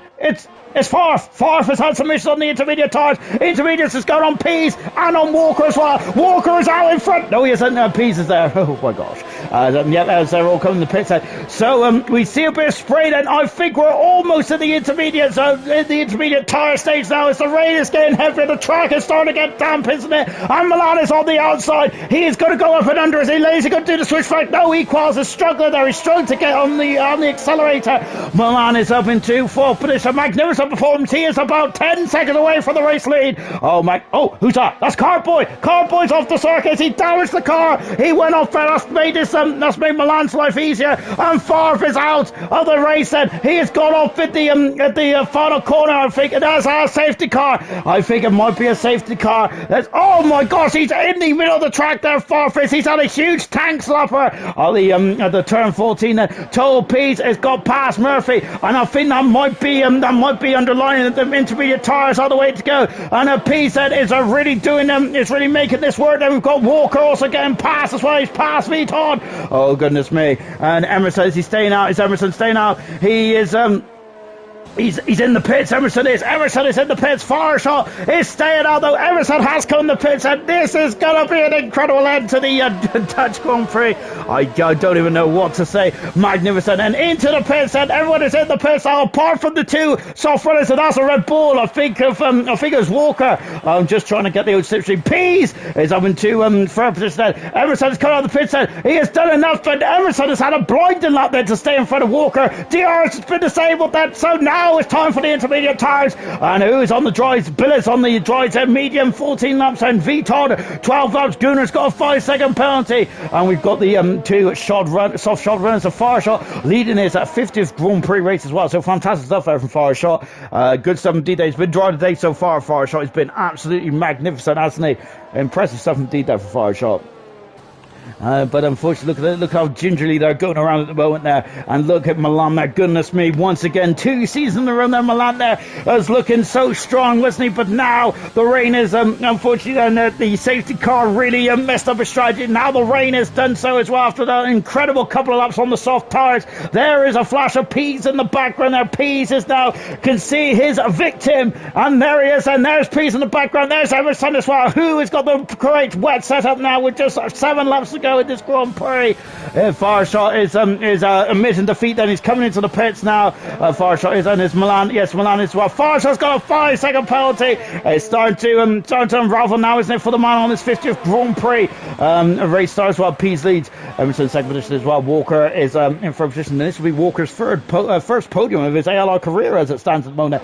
So as a Farshot as I'm looking at this head, and oh goodness me, that's Liam going up the inside, passes Jonathan, and jobs are good. There's Milan there in 7th finish there, so Milan there, and Farshot he's got 5-second penalty. It's up in the 4th finish there, so he's still got a strong race, albeit he's got to stay 5 seconds in front of Liam and Jonathan. And there's Milan in 7th position there. What a shame for Milan there. It just seems to have a lot of wrong luck here, doesn't he, in the Dutch Grand Prix? What a shame there. Only driver on the soft tire, on the dry tires at the moment is Billet, but unfortunately now Billet's in the pits now, and he's got to go onto the medium tires in the race there. John Fernando, a lot of understeered on there, almost getting a tank slapper down, going into the wall. Pease is leading then. Second is Emerson. Walker in 3rd position there. Farshot in 4th, but he's got to find 5 seconds. He's got to find a 1.5 seconds. Look at the rain, is coming down quite heavily now, isn't it? And that is a lot of rain. Murphy is out of the points well. Nosey is not scoring either. It's a bad day for the championship protagonist. It's a good day for Emerson, albeit he's not leading this race so far. But Pease, look at this, there's Milan there on the outside of Jonathan, passes him. And back in the 6th position then, so Milan will be on the 3rd position then, body on this race, and can he go into 2nd as well? But whatever the case may be, they are losing ground then on the championship leader, which is Emerson at this moment in time. Oh my word then. And lap 32 of this race, and Murphy has got past Mr. Elite. Then Murphy is now into 11th position. He's 3 seconds away from Diego, who's currently got that final point scoring position. And Equals, who's had a magnificent race, isn't he? I've got to say, he's in 8th position at the moment now. And Julian with Julian with Carboy. Carboy is now back up into 8th position. Now Equals dropping down to 9th in the Mercedes. And can he get back up into 8th position and through the turn 5? Not quite then. Not quite indeed then. This is a lot of heavy rain then. I think because it's so close to the end of the race, and we ain't going to see the wet tires then. But if this rain intensity kept going for another 10 or 15 laps, I think we would actually have to go to the full wet tires. And goodness me, it's a lot of rain out there now, isn't it? In the final stage of this Dutch Grand Prix, we've got Biller, who's off on the, oh goodness me, Biller's gone off in a major way then, with 4 laps to go in this race, and he's coming into the pits, and Biller is, and what a shame then. Biller, of course, has been very impressive, hasn't he, in the last couple of races, but here today, I think he's struggled a bit in the McLaren. This has been very much a movable window, hasn't it?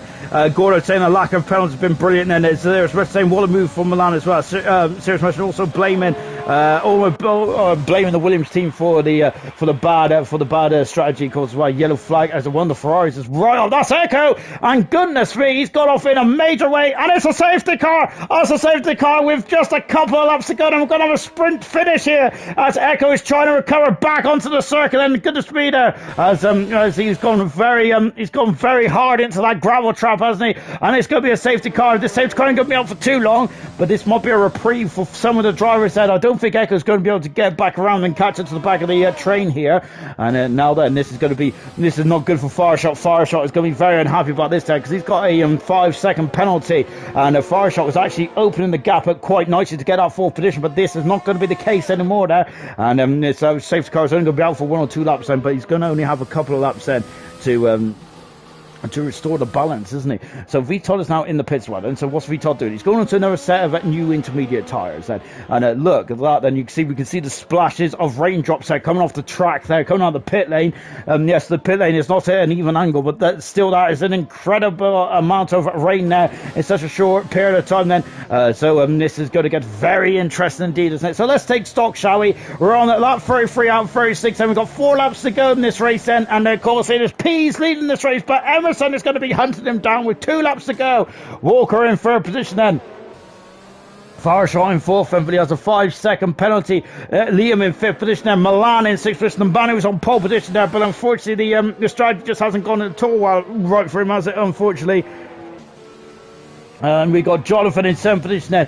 Jonathan was having a very good race, wasn't he? Up until where the rains come. Carboy in 8th position. Equals in 9th, and Diego in 10th position. Then Murphy in 11th, and Mr. Elite in 12th, and Gunnar in 13th. 14th is V Todd. 15th is Echo, and 16th is a Billet in the McLaren as well. Then so we got. I think the safe car should be in the end of this lap. Then we'll have 2 laps then for a sprint finish here in Zandvoort, which goodness me, I don't think we can have any more action here because I am absolutely shattered. Incredible stuff here tonight in Zandvoort. Absolutely mega stuff, man.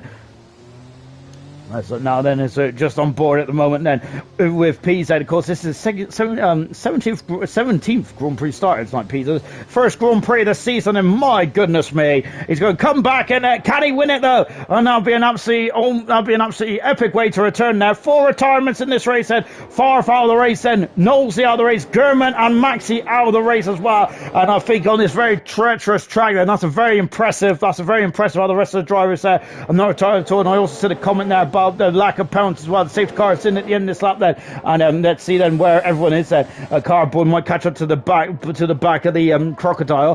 Can Equals and Diego as well then, and Murphy would like to as well, so we can see if we can get some points there as Aston McLaren a Billet there, who's I think he tried to overtake Echo there, and there's 2 lap cars now. That's the Ferrari and the McLaren now, so that is really going to be interesting. And as you can see there, the piece has completely slowed the field down, and that's going to help the Mr. Lee and Murphy. I don't think Gunnar is going to be able to catch. He's on the back straight, but he ain't going to be able to catch up to the Crocodile. We're going to be back racing then for 2 more laps here in Zandvoort, and this is quite an important part of the race then for Pease. He doesn't want to be jumped by Emerson. I don't think Emerson has led this. He has led the race, hasn't he? A couple of laps, hasn't he? 5-second penalty for Walker. Oh, goodness me, it's a severe collision. That's a major blow for Walker. I mean, one of his best races in ALR. Now it's gone to pot as we're back racing then for 2 more laps in as well. As we're coming down to 1 then. Yellow flag in 3 as there's a Ferrari figures Echo just parking up and just getting out of the way. Then Murphy is up in 10th position. His Equals has dropped down the points then in the very last stage as well. And Walker is now got a 5-second penalty. Same with Fireshot as well. As Fireshot got damage, he has got damage then. Oh my goodness me! And now then it's I thought that was Walker then. And we got Diego who's just got past. No, Murphy's up to 8th position. Murphy is flying through the field. He's up into 8th. Murphy is he was in I think he was in 12th position was the Echo out of the race. He's up for session and we're down to 5. We've lost 5 cars in this race then.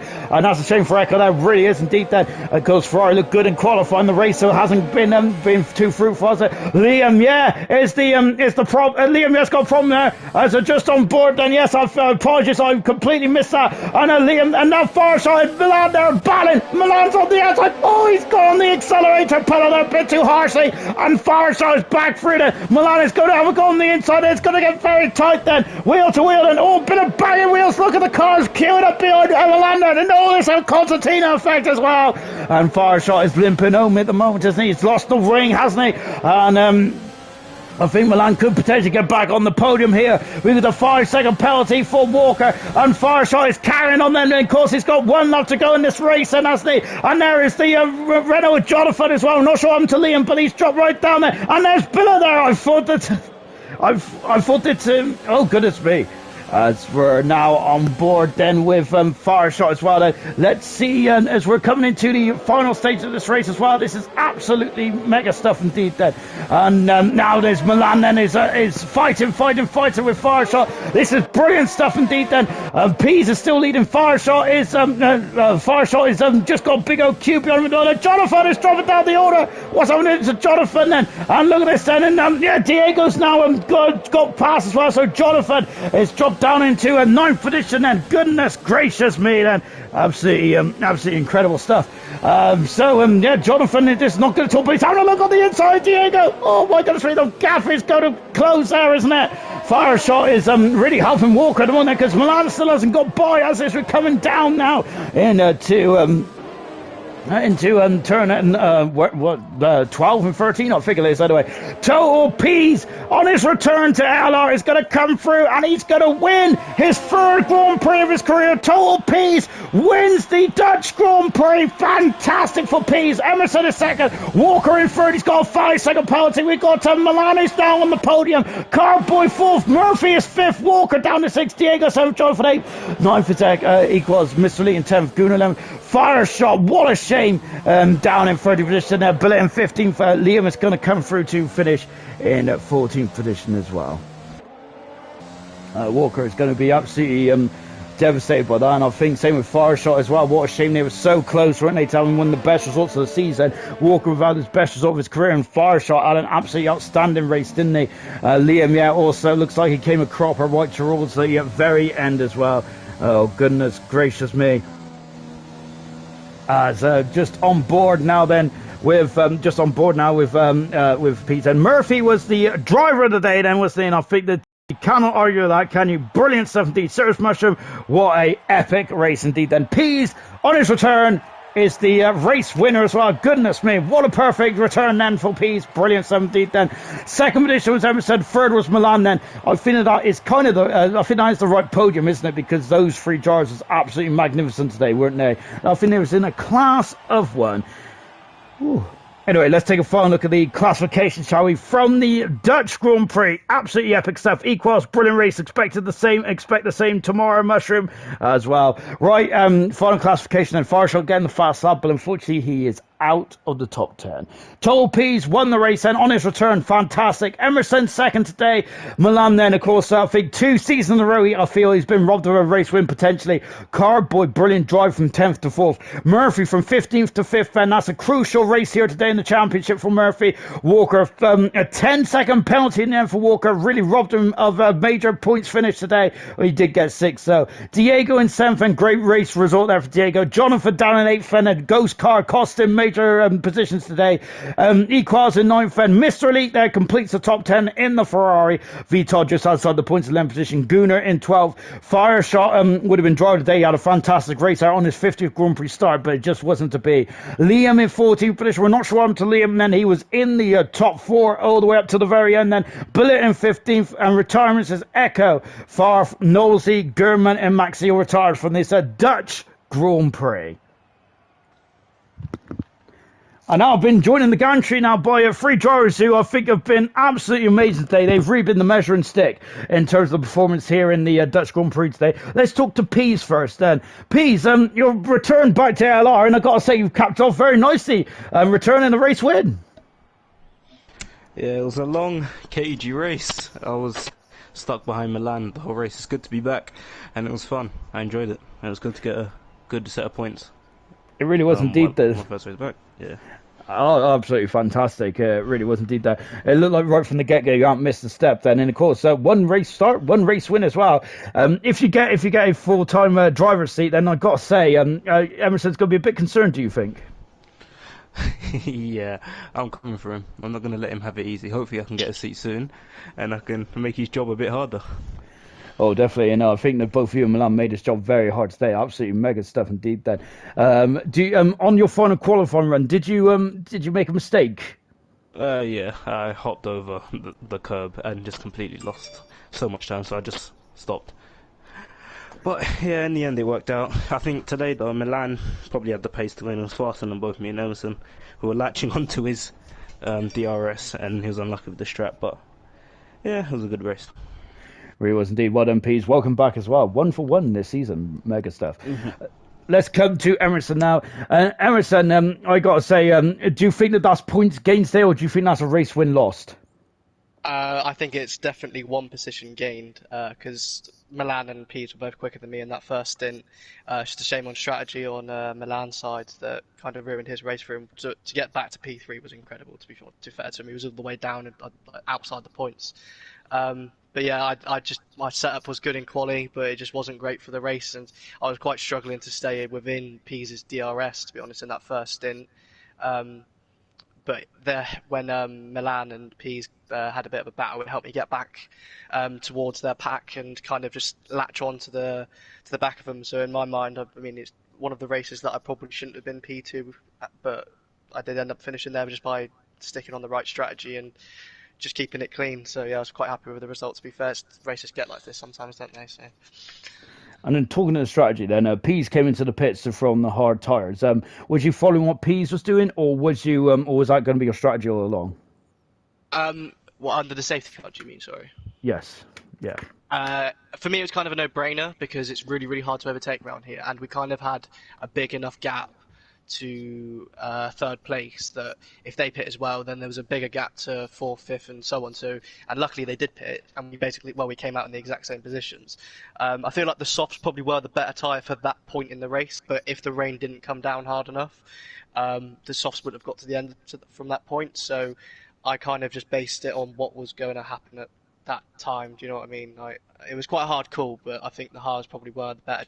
Well, the softs would have been better, but it was better to be safe than sorry in that kind of situation, especially when I knew I didn't really have the pace to fight for that win. Yeah, I feel like it was a better thing to do for me. Really good stuff. Well done, Emerson. And let's come to the man who finished first there. You got pole position as well, Milan. Now let's go back to qualifying first. I feel because that was absolutely magnificent qualifying from start to finish. You just looked like you had it in the bag. I take it you like this circuit, and you're the only man in ALR history to be on pole position around here.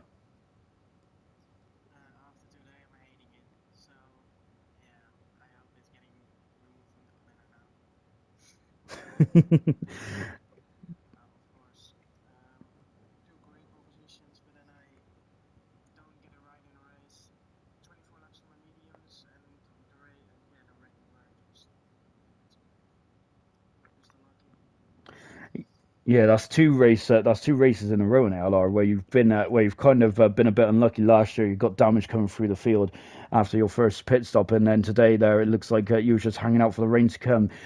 Was that your strategy choice all along then? Because your two rivals of Pease and Emerson came in the pits whilst you elected to stay out. Do you feel that that was a mistake on your part?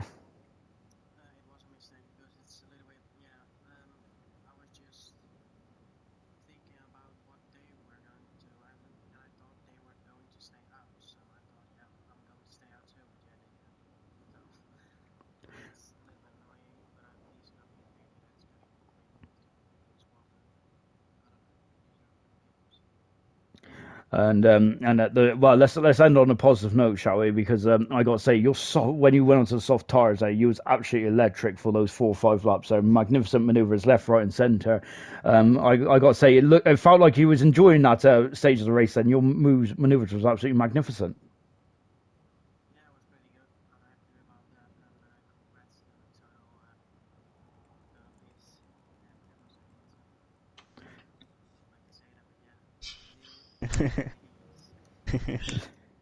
Brilliant stuff indeed. Well done, guys. Absolutely fantastic performance here tonight. Really enjoyed that, and I think the audience did as well. Fantastic. That's it for gold tonight. Then, of course, we're going to be back in action in less than 24 hours time. Then, because we're going to be in action for silver tomorrow night. Then, so join us then. But from tonight, it's goodbye.